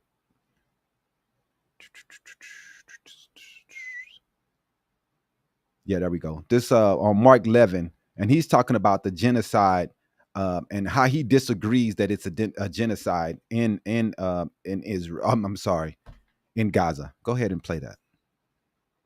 Yeah, Mark, good to have you here. Bill also asked the Prime Minister to respond to accusations that Israel's committing genocide. Here was his response. We did something that no army in history ever did. We're supplying humanitarian food to the enemy's population because we distinguish between combatants and non-combatants. We put in 2 million tons of food. I mean, if we wanted to commit genocide, we wouldn't give 2 million tons of food to the population. Reminds me of Mike Huckabee recently saying if Israel's attempting genocide, they're really, really bad at it. What was your response? You know, it's very frustrating and upsetting to me because we know what genocide looks like. Genocide looks like what the communist Chinese are doing to the Uyghurs. Genocide looks like what Assad in Syria did to other Muslims. Genocide looks like what the Houthis are doing to other Muslims in Yemen. Genocide looks like what Hamas did to those Israelis on October 7th. Genocide looks like what the Islamists are doing to Christians in Africa. Israel doesn't practice genocide. Israel doesn't believe in genocide. If Israel wanted to blow Gaza off the face of the earth, despite what you see in those buildings, it could. It has the equipment to do it. If Israel was so interested in genocide, it wouldn't be moving, as you all reported, 1 million people to try and protect them and save them as they move further into Gaza to try and get these Hamas cockroaches and finally put an end to them. And so I think Ambassador Huckabee is 100% right. The world knows what genocide looks like. It's the Holocaust. It's what happened with Rwanda. It's what happens with Mao and Stalin and all the rest. And so for people to project that on top of a small democracy that's surrounded, that has done something, as the Prime Minister said, that no army has ever done. They're feeding the population as best as they can while they're under fire by the leadership that the population voted for. They're trying to feed the population while the UN is undermining them and working with Hamas, while Egypt won't let people out, while Jordan won't take any. They're 70% Palestinian. So here you have the Jewish state trying to feed the Palestinians, trying to liberate the Palestinians, trying to destroy Hamas, which attacked them unprovoked, which is killing their own people. And so now they're accused of genocide? I think that's about as sick as it gets, quite frankly. Mark, thank you for coming on. Thanks, Mark. Mark Levin, appreciate your reaction. Yeah, you bet. Hey, Sean Hannity here. Hey, click here to subscribe to Fox News YouTube page and catch our hottest interviews and most compelling analysis. We've all seen the pictures. We've all seen the videos. He's sitting there acting like, oh, they're feeding them. How the fuck are they feeding them? All these people that we see. This is disgusting, man, that these people can take up and try to act like we're not seeing the genocide. If they were feeding them, we wouldn't have all these kids dying. What are you talking about? There are rules to engagement. It doesn't matter if they attacked you. You still don't treat their kids like this. This is disgusting stuff, man. And to see so many people from the Republican Party taking up for this, man, acting like it's okay that they're bombing these people. Right. Dropping food. The food drops, they killed a little kid. It's like I said, man, this shit is horrible. They shooting people at the drop locations where they are trying to go and get food. They've been killing people, killing journalists. Yep. And they want to sit around and say they're not committing genocide. This is disgusting. It's disgusting, man. And the only thing they do is just keep on trying to point out what Hamas is doing. We haven't been in war before. Like, we haven't been able to take care of people in situations like this before in the past. You don't treat the citizens this way. They have nothing to do with what Hamas had going on. Right. Disgusting stuff, man. Mark Levin had his meltdown over the word genocide, saying Israel doesn't commit it. Doesn't commit it is what they said. Yep. Mark Levin is a disgusting person. And how he can sleep at night, I do not know. But he's definitely a piece of shit. Next, let's go ahead and get into Epstein and the Trump files. Mm-hmm. And Trump's lies at that. This next video you're going to see is of the Trump files. Again, back in the headlines. As an Epstein accuser is calling for the full release of the Epstein files. That does also implicate Trump himself. Let's go ahead and run that video. There you go. The Epstein accuser. The first question that I have is, should the files be released? And I believe, yes, the files should be released. I'm tired of the government saying that they want to release them. So please just do it. And the next question is, should Miss Maxwell be pardoned? No, she should not. No, Ghislaine Maxwell should not be pardoned. She was convicted of sex trafficking of children. This is a terrible crime. That should be enough to say that the files should be released. She was convicted of child sex trafficking. I want to know everybody who is associated with her that had anything to do with child sex trafficking. You would think that would be the Republicans. You know, they've been howling and screaming about it for years because they thought it was all Democrats on the list, so they wanted it. They wanted it. The Democrats were like, well, if it comes out, it comes out. Whatever, it's not a big deal to us. They lived it. They lived it. They wanted it, and we give it to them. They wanted it. They wanted it. They pressed and pressed and pressed for it until it was Trump. Then it's well, you guys wasn't asking for them. Well, you guys didn't say anything about it. But you said you were going to be the most transparent administration. But the Democrats or Biden didn't release it. like every excuse in the world except Trump won't release him, probably because he's in them. They're just That's the only reason he won't. That's all they do is make excuses for Trump. It's disgusting, man. Because they don't want to know that Trump had anything to do with child sex trafficking. They don't want anything to do with it. And here go Congressman Ted Lieu fact checks Trump on his ties to Epstein, while we also look at Trump's record of lies. We'll talk about that later. So yeah, go ahead, play the one. It's Lieu, Liu, and it should be right under the other one. Right there. The Epstein files that have already been released show that Trump is all over the files. He's in multiple pictures with Jeffrey Epstein. There's multiple videos of Trump with Jeffrey Epstein. There are plane logs of Trump on Epstein's plane. There are statements by Trump about Epstein. There are court pleadings of alleged victims of Epstein naming Trump. So we need to have these Epstein files released. Agreed. Definitely. We have it. Just release them. We got the information. We see it. So I don't understand why they having so many problems releasing this information. This dude is doing everything. Let's invade DC. Exactly, let's get Putin out there. He doing anything except releasing these files. Yep. And he's going to keep doing anything to try to get us off this notion of these files. He's going to invade cities. He's going to do all this craziness for we can be distracted by the bull. Now, let's go into this video of Trump lying. Go to scroll down for me. There you go. Yep. The most cowardly president in American history backed down again.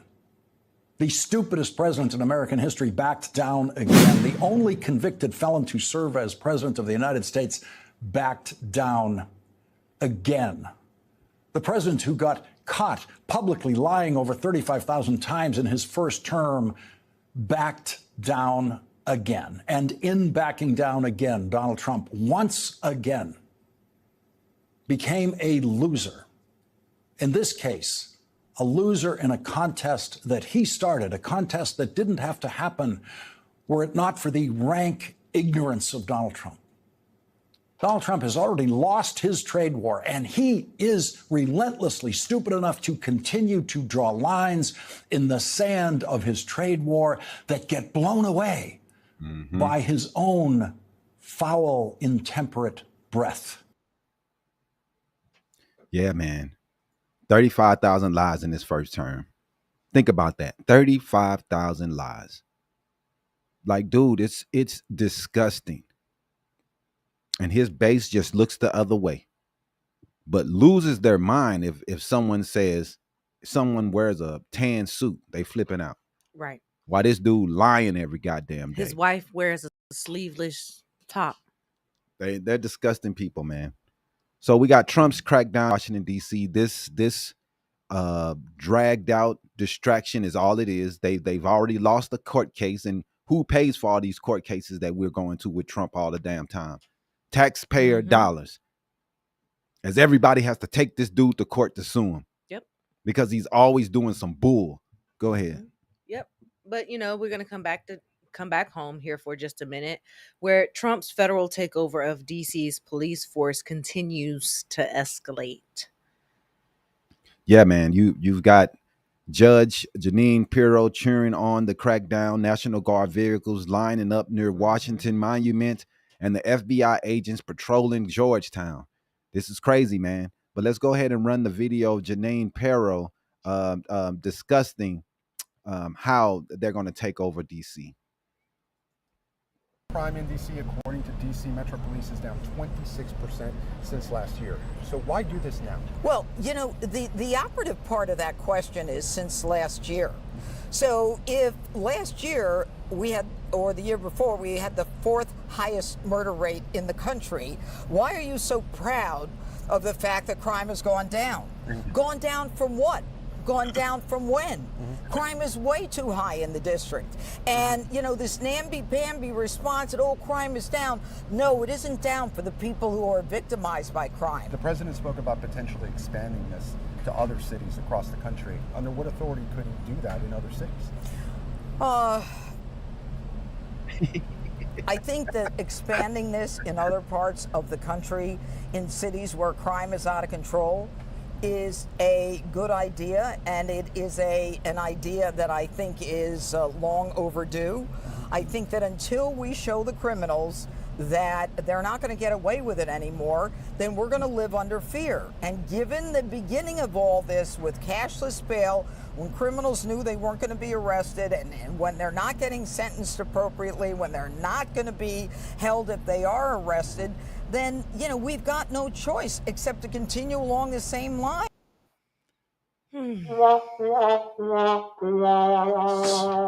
So just like my guy here said, the 7 sacraments of health, why don't they go after red states? Man, this is all politics. We know that the states with the highest crime rates are in Republican states. And they're not talking about going after them. They're just talking about going after Democratic states. So this is the bull that they're on. This is all politics. It's all trash. And then they're going around and they're trashing people, throwing the poor out. Like, dog, if you're not going to get these people somewhere to go, they just going to go to another city and do the same thing. You're taking it out of your face for you don't have to see it, but other citizens are still going to have to deal with it because you're not really fixing the problem. You're only putting a fucking Band-Aid on it. Period. His DC crackdown is unconstitutional. That's why he's already lost.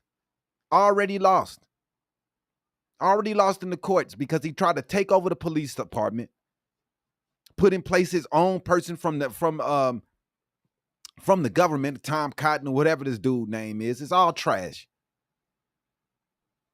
I don't know. This is why we have a Fox News pundit in charge anyway. It's stupid. So the FBI and the DEA, they're patrolling Georgetown. So we got over the top arrest. We have so much that's going on. Let's run the video, man, of them taking down the homeless encampments in DC. I think it's more at the top. There we go. This is crazy.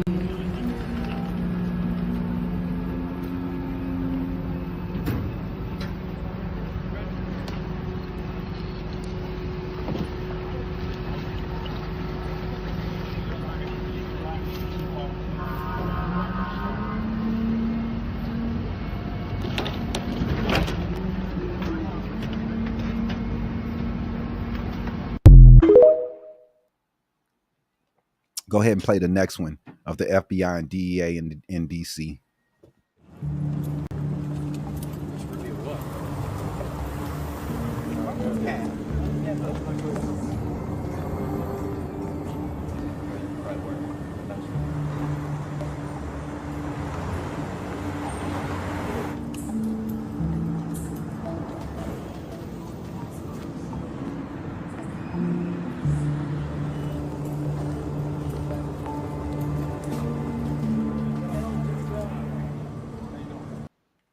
Now, I just seen someone say that they don't do this in Republican states because Republican states don't have this crime. You might be the dumbest person ever.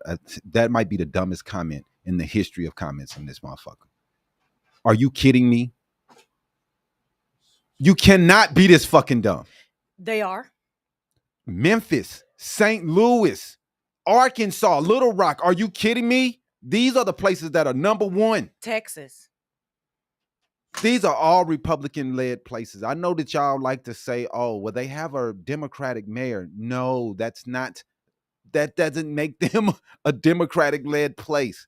The state is what we're talking about. The people that are in charge, the state. Mm-hmm.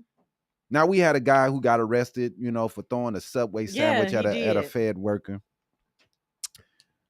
Yeah, you're right. He did get arrested for that. Yeah. The over-the-top arrest of the so-called Subway sandwich thrower. 20 armed FBI and U.S. Marshals for one guy who offered to turn himself in. But they got to make a photo op out of the situation. That's what they do nowadays. It's got to be a photo op. So let's make a video of it and post it online, because these are the type people that's running the country right now. Go ahead and run that stupid ass video.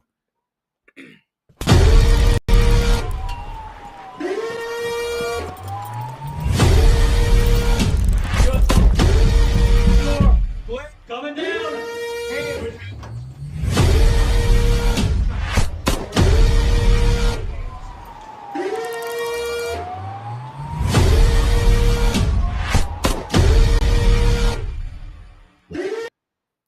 These people are pieces of shit, bro. These are the people that watched the Jews get killed in Nazi Germany and did nothing. These are the people that celebrate while other people suffer. These people are crap. They let January 6ers riot, beat up police, and then gonna pardon them all. But a dude who threw a sandwich, oh, let's go get him with the marshals, FBI. Go knock down his door. Play the next video of somebody else calling out the hypocrisy of the Republican It is Party. very rich to say we are going to charge the sandwich thrower with a felony. When I was there on January 6th, and all of those people that assaulted police officers got pardoned. Not just the nonviolent ones, not just the ones that went into the Capitol. Everyone, including the ones that went after police officers, got pardoned. So don't tell me we care, that this administration cares about protecting police officers when they did not care about those on January 6th. Respectfully, can we just stay? But they got pardoned. No, those were police officers, Emily, and they got pardoned. I want to talk about D.C. for a second. I'm so glad she did that. That was in D.C. Those were D.C. police officers. Can I just start with the fact checking on what you said? Those were D.C. police officers. So the top 10 cities. Fuck out of here. I am so glad that she went out her way to tell them, to give them motherfuckers some facts, like those police officers on January 6th, and they got pardoned. You pardon them. You pardon them. And you act like it's no big deal that police officers died on that day, committed suicide. They don't care. Long as it's politics, man. That's all it's You're going to give a guy a felony for throwing a sandwich? Right. That's the type shit we're on right now, man. This is the man. Trump, it's just literally a basic assault. Disgusting people, man. After a hearing in D.C., though, U.S. District Court Friday, the Justice Department agreed to remove its newly named D.C. Emergency Police Chief and to rewrite a directive in the District of Columbia rules limiting cooperation between its police and federal immigration authorities.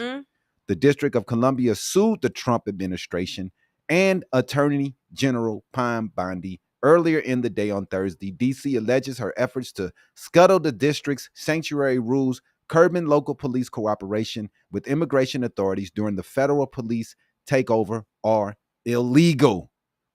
Late Thursday night, Pam Bondi named Terry Cole, the Administrator of Drug Enforcement Administration, emergency police chief in Washington, as part of her sweeping orders to increase federal control over the Metropolitan Police Department. Yep. Sorry. And I mean, it's they already lost in court. You can't take over the police department and put the people out of work. Right. It's trash what they are doing, man. And they lose in court every time because everything they do is unconstitutional. Unconstitutional. You're right about that. And, that just plays into Trump's culture war and his authoritarianism. Rachel Maddow warned us of a consolidating dictatorship in America. I believe we do have this video. Rachel Maddow right now. She's going to tell us about how Trump is consolidating his power in order to get his dictatorship. Let's go ahead and run that. Rachel Maddow, right there. Yep. Just play 2 minutes of it. You can narrow or widen the aperture as much as you want. You can look at the very big picture or the small local picture anywhere in the country. And we try to do as much of both of those things as we can every week here on this show. But whether you're looking at small-scale local stories or the biggest picture stories about what's happening in our country, the story is the same. And it is now an undeniable thing. We have crossed a line. We are in a place we did not want to be, but we are there. The thing we were all warning about for the last few years is not coming, it is here. We are in it. This is what it likes, it turns out. This is what it's like, right? It's August, it's a Monday, every day the sun rises and the sun sets, and there are, sports and movies, and there are new hit songs, there are scandals here and there are crimes. There's everybody's personal quotient of family drama and health worries and money worries and falling in and out of love and in and out of faith. Life has not stopped, and none of our personal lives have stopped. But also, at the same time, life in the United States is profoundly changing, is profoundly different than it was even 6 months ago. Because we do now live in a country that has an authoritarian leader in charge. Yep, we do. We have a consolidating dictatorship in our country. You can end it. And it sounds melodramatic to say it. You can end it. I know. But just Aiden. You can go end with that for a minute, right? Think in melodramatic terms. Think in cinematic terms. This is where we're at, man. This is where we're at as a country right now. We're in the dictatorship, man. This dude is trying to run everything. Yep. Republicans holler and scream. They want small government. This dude is in schools. He's in companies. He's in every fucking thing. He's putting his hand in everything. Everything. We want small government. The government shouldn't be making decisions. They are in your bedroom. They are in everything, dog. This dude he's making decisions for Intel. Yeah, he just said that he was going to take a 300% stake in Intel. He's telling them who they should have as their CEO. He's telling companies what they should and shouldn't do, putting taxes in place. He's making rules for how companies and private businesses and private entities and institutions should run their hiring. You people are okay with this, but if this was a Democrat, you would be all up in arms already. They would be losing their minds. Already. If but this was Obama? Since it's a Republican, it's fine. Let's just bend on over. That's why they're saying Trump 2028. Get on my nerves, man. Man, dude. Because they want the authoritarianism. They want the dictatorship. They want to be a communistic state. They do. They want. That's what they want. But now let's not forget Gavin Newsom. He torched Trump in a recent interview, calling him weak, broken, and the most unpopular president in modern history. He's right, because he sucks. He is. Go ahead and play the video, man, of Gavin Newsom discussing Trump and how gross he is. That's it. You down. There we go. Why else would you make the phone call? He's a failed president. Who else sends ICE same time having a conversation like this? Someone who's weak. Someone who's broken. Someone whose weakness is masquerading as strength. The most unpopular president in modern history. An economy that's collapsing all around him. Yep. You saw the new wholesale prices going up almost a full percentage point today. Inflation is going up. Job creation is going down. He's trying to rewrite history, Smithsonian, censoring historical facts. And in the spirit of what Adam Schiff said, he's trying to put America in reverse on voting rights, civil rights, LGBTQ rights, on women's rights. He wants to bring us back to pre-1960s Using the same terms Trump used. That's what this is all about. It's about power. And I want to end on this. And we are about to give power back to the people.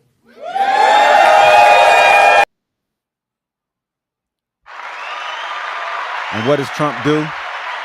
He brings in the military. He brings in the military outside just to prove a point, something that he's been doing a lot lately. So go ahead and play the video of the military outside of this congregation of people. It's one up from the Gavin Newsom.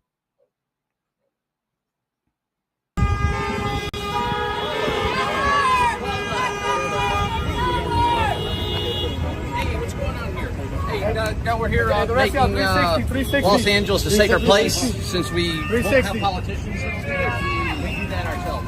So that's why we're here today. As you can see. Look at this. Police state. We got the government taking over states. Police state. That's what they want. They want this, man. They want people being snatched off the cities, snatched off the streets, being murdered. They're okay with this, man. Republicans are disgusting people, man. They doing everything they can to make people scared to go to school, make people scared to go to work. Come here legally. The people are here legally. They're showing up to their court dates being arrested. And y'all keep saying the same sentence. Come here legally. They're doing what they need to do. You come here, you file for amnesty, you show up to your court dates. You come here as a student. You do what you need to do to make sure that your visa is good and that you are doing what you need to do to become a citizen. It takes 4 or 5 years, man. It's not, I know Republicans have never been through it. So they think that you just go in there, you put in you file out the application and you're just in America. No, it takes on average 5-6 years before you become a citizen. So that means that people are walking around here as non-citizens until they can pass the test, do the requirements that needs to be taken care of before you become a citizen. It's not a tomorrow situation where you just put in a fucking application and you're in tomorrow. That's not how it happens. 5-6 years before you get accepted as a person, a citizen. But we're throwing them all out. There's work visas. There's student visas. We're throwing people out. And that's why we've seen all of, when it comes to vacationing, no one's coming here. School is down. Everything's down. This is not going to help America. This is going to hurt us. We're treating everyone like they're criminals and killers, and everybody's coming here as a criminal. If they're white, it's fine. It doesn't matter where they come from. But if they're dark, anywhere dark, nah, they're bad. We don't want them. Shithole countries. There's been people coming to America, assimilated into the culture for fucking centuries. All of us are from somewhere else, and we came to create a new culture.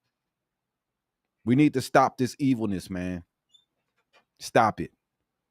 But we've done everything we can, man. And we want to make sure to let the people know what's going on. Now, the last one we're gonna play here is about this MAGA couple, man. They went viral, bothering this girl, talking about they're gonna get ice on them. Just disgusting people. Then we're gonna watch what happens to them after this instant karma kicks in for these they FA'd and FO'd. Right. Go ahead and play part 1. This dude said he was gonna shoot me. Hi. Hey, call ICE on you. Maybe ICE will deal with you. Maybe ICE will deal with your sorry ass. Get out.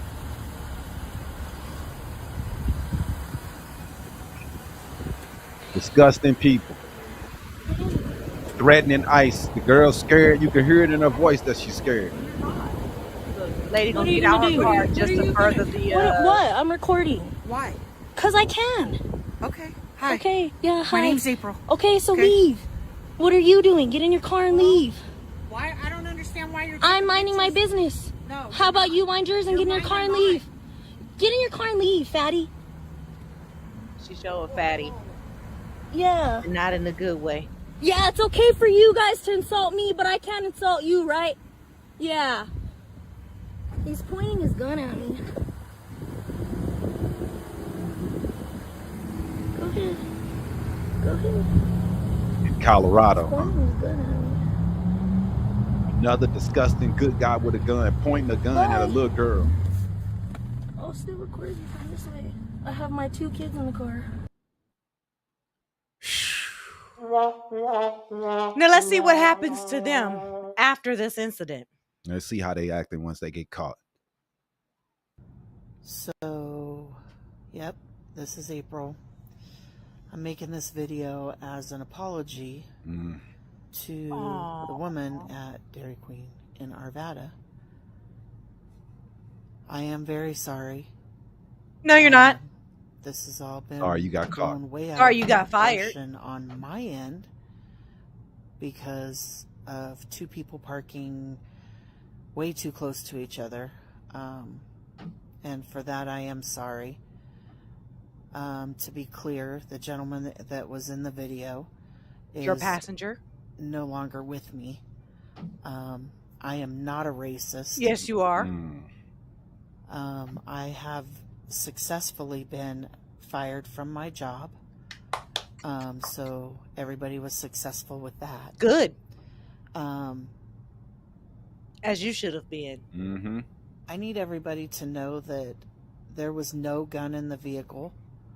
I don't even own a gun. It was a knife. Still a weapon brandished at the person. Was because she said she had her gun. Man, whatever. When She I was never getting said out that. of the vehicle. She never said If that. you notice on the video, I never cussed at her. It doesn't matter. Never did anything like that. You were Just You asked got what out she of was the doing. car to Right. intimidate her. You know, and Exactly, yeah, Mary I'm Ellen. This fat. lady sucks. And I know it. And I mean, I'm okay with that. You know, Poor and I'm sorry Carrie. that other people aren't okay with that. But now that I have been fired from Sunset, Just racist you when guys she's can mad. leave Sunset Exactly. alone. There are a lot of good men and women that work at Sunset that don't deserve to be harassed and have death threats and everything else. I mean, this whole thing has been blown out of proportion. Go ahead, stop. But the gentleman in the You can stop video it. is no longer with me. And Now, She deserved everything she got. this is the definition of FAFO, man. This is what we've been going through with these people as they go out, do racist things, do racist actions, and then they're sorry once they get their nasty stank butt fired. Yep.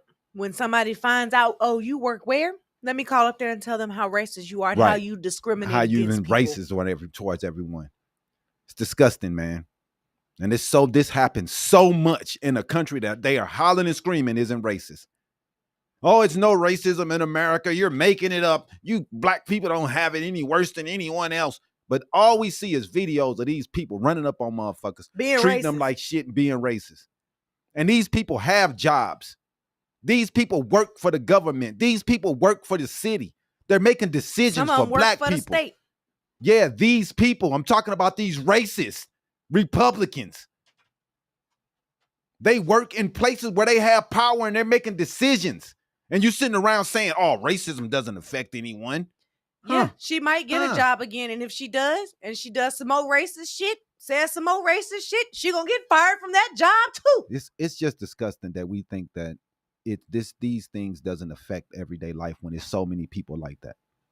It's so many people like this working in places where maybe somebody's trying to get a loan and we got somebody that's like this working there. Mm-hmm. What do you think is going to happen to that loan if a person like this is working? That loan is gonna get You denied. want a victim. Yeah, I agree. She isn't a victim. She was running around, She was the causing predator. trouble, making problems for other people. And then she wants to get online and say she's a victim. Oh, I'm sorry. Y'all got me fired from my job. So good job with that. Good. You deserve to be fired from your job for doing racist bullshit on your definitely time do. off. You definitely do. And we have to, man, stand up to these people, man. We can't let these people keep doing this. Now we're gonna play this last video of this Kansas farmer going through the same situation as Kansas farms are having issues. It's right there. They're having issues with money, the tariffs, the trade deals that they're being put in place. So the Kansas farmers, they're FAFO right now because of their struggles. Just like this Karen did. Now let's watch this video real fast of the Kansas farmers complaining for something that they voted for. I'm going to try to get through this without crying. My name is Louise, and me and my family own a wheat farm in Kansas. We are all certainly lifelong Republicans, and we were so happy to vote for Trump in all I three bet of you his were. elections. However, we were certainly not aware that he was going to put a funding freeze on all USAID. 100% of our wheat produce is bought by USAID and shipped out of the country. Because you didn't do your research. So our farm is completely bankrupt. We have no customer. We had this whole deal with the US government, and now that is just gone in a second. Aww. And we are completely decimated. USAID buys about $2 billion worth of American farmers' goods annually, and every single one of those farms is in the same boat as us now. It's a sinking boat. He didn't consider us at all when he made these decisions, and it would be impossible for any world leader to do something that could negatively affect us more than what Trump has done to us. And we voted for him. That's the definition of I fucked around and found out because I voted for Trump. Yep. 3 times in a row. Now my business is bankrupt. I don't understand these people, man. You deserve it. The farmers were hurt after Trump left the first time. They were hurt by the first administration. Mm-hmm. And for them to go for a second round because they are so into getting rid of the people who work on their farms. They don't have respect for the people who work on their farms at all. They want them out the country. They get out the illegals. You know, they're crying. They're doing all this. Now they're hurting. Mm-hmm. Now they're hurt. The Kansas farms people are losing their farms. Crops but out you there you treat the people who are working your farms like trash. Yep. Then the dude he's putting in trade deals, he don't care who buys y'all crops. He don't care. He doesn't care. So now y'all are hurting. But this is what happens, man. Mm-hmm. Evil doesn't just hurt one side. Pierre it hurts said all. that woman is a Democrat. It doesn't matter what she is. She said she voted for Trump 3 said times. She said her she whole voted family voted for Trump. Yeah, that's what she said. 3 times. That's what she said.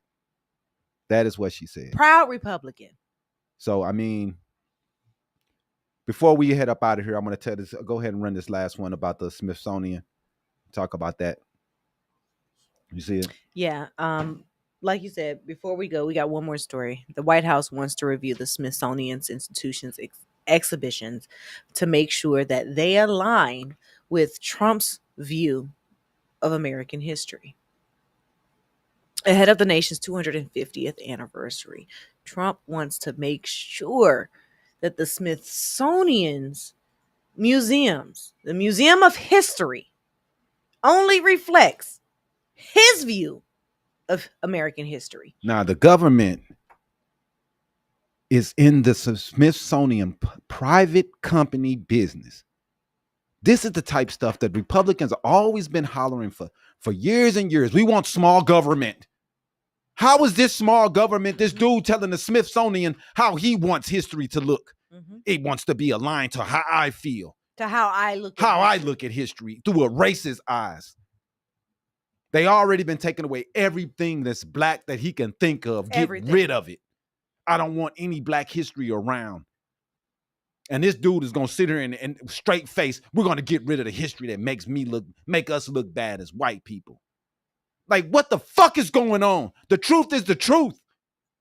You're gonna try to make these people hide their fucking exhibits, change their exhibits because you don't like what's going on? This is the very definition. They always hollering, oh, the Democrats are the racists. This dude trying to change history. What is going on? The federal government is trying to rewrite history to fit with Trump's agenda. Like, how disgusting is that, man? I cannot believe people are okay with this. And then they talking about boo-hoo. They don't care, dog. I swear they don't care. As long as it's not changing they shit and it's putting up the racist statues back up, it's okay. Who cares about my fellow Americans? This is why y'all will always be under the umbrella of piece of shit people. Always. You see how Pat Yeager, you are always going to be a piece of shit person. You lost in the Civil War. You will continue to lose in life. You will continue to be a piece of shit because you hate fellow Americans. You hate your neighbors. You hate them. And for that, you will always suffer and be second place, no matter how much you come on here and be racist. It's not going to save your legacy, your heritage, or anything to do with you nasty motherfuckers, because y'all all pieces of shit that hate on your own fellow Americans. You would rather put up a statue to make your neighbor hate you than to do something to reach out your hand and make people feel comfortable because they have a different culture than your racist ass heritage. The Heritage Foundation. And these people are gross. And I'm so glad that they are showing their true colors, because you know what? You're not going to be able to back away from this and say, oh, we wasn't that. We wasn't racist. Shut up. You're in your comment section saying about 17 N-words. Then want to point at the other side. I'm sick of you people, man. You're disgusting, and you disgust me. And anyone that's with you is a piece of shit too. And we out of here, man. I'm sick of y'all today. Go get a life. Go be somewhere. Eat a mayonnaise sandwich. Go somewhere and be white. Don't go to any Taco Bell, anything that has to do with any other culture. Go eat some motherfucking macaroni salad. That's it. Straight up, man. Y'all shouldn't be nowhere with culture. Don't go get any Jamaican food today. Go get you some fucking chicken nuggets. Some fucking potato salad with mayonnaise dipped all in it. Boo-hoo. Y'all the one that's on here crying, Edward. Y'all the one that's crying about everybody else because you don't like anybody else but love to take their culture, love to eat their food. Y'all love eating fried chicken. Fucking get y'all ass up out of here. Eat your motherfucking mayonnaise sandwich and be happy. I'm sick of the racism. I'm sick of it. That's it for us though, man. You ain't got you don't have respect for other religions and cultures, then this shit is gonna continue. It's gonna continue. And I'm gonna lead the fucking fight because I'm sick of a racist. But into next Wednesday, man, we appreciate everybody who took time to comment. Please subscribe and like the show. We really appreciate you guys, and we appreciate the conversation. Even the piece of shit Trump voters who want to come on here and call me N-words because they have nothing else better to do. Hopefully you can hear something that will change your stupid ass mind and maybe you can have respect for your people that live here. Maybe, but I doubt it. I have no faith in you because you just pieces of shit people. You don't know anything else. You try to put yourself up on a pedestal by putting others down. Bullies. Bullies.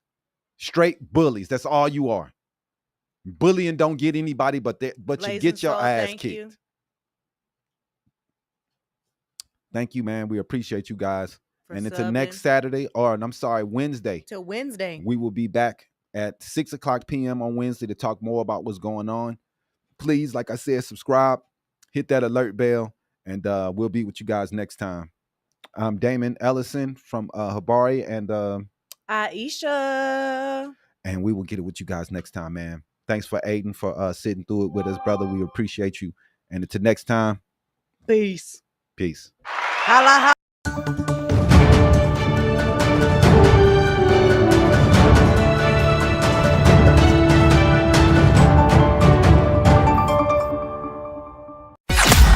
Thanks for watching another episode of Habari Live.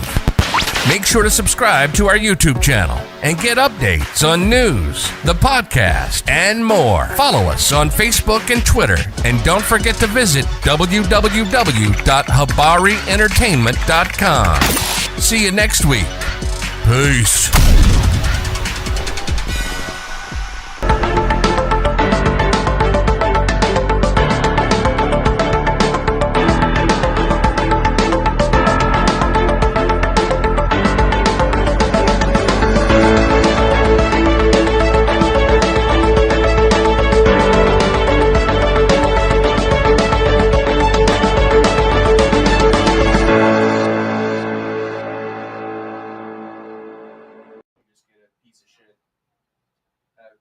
That would definitely help.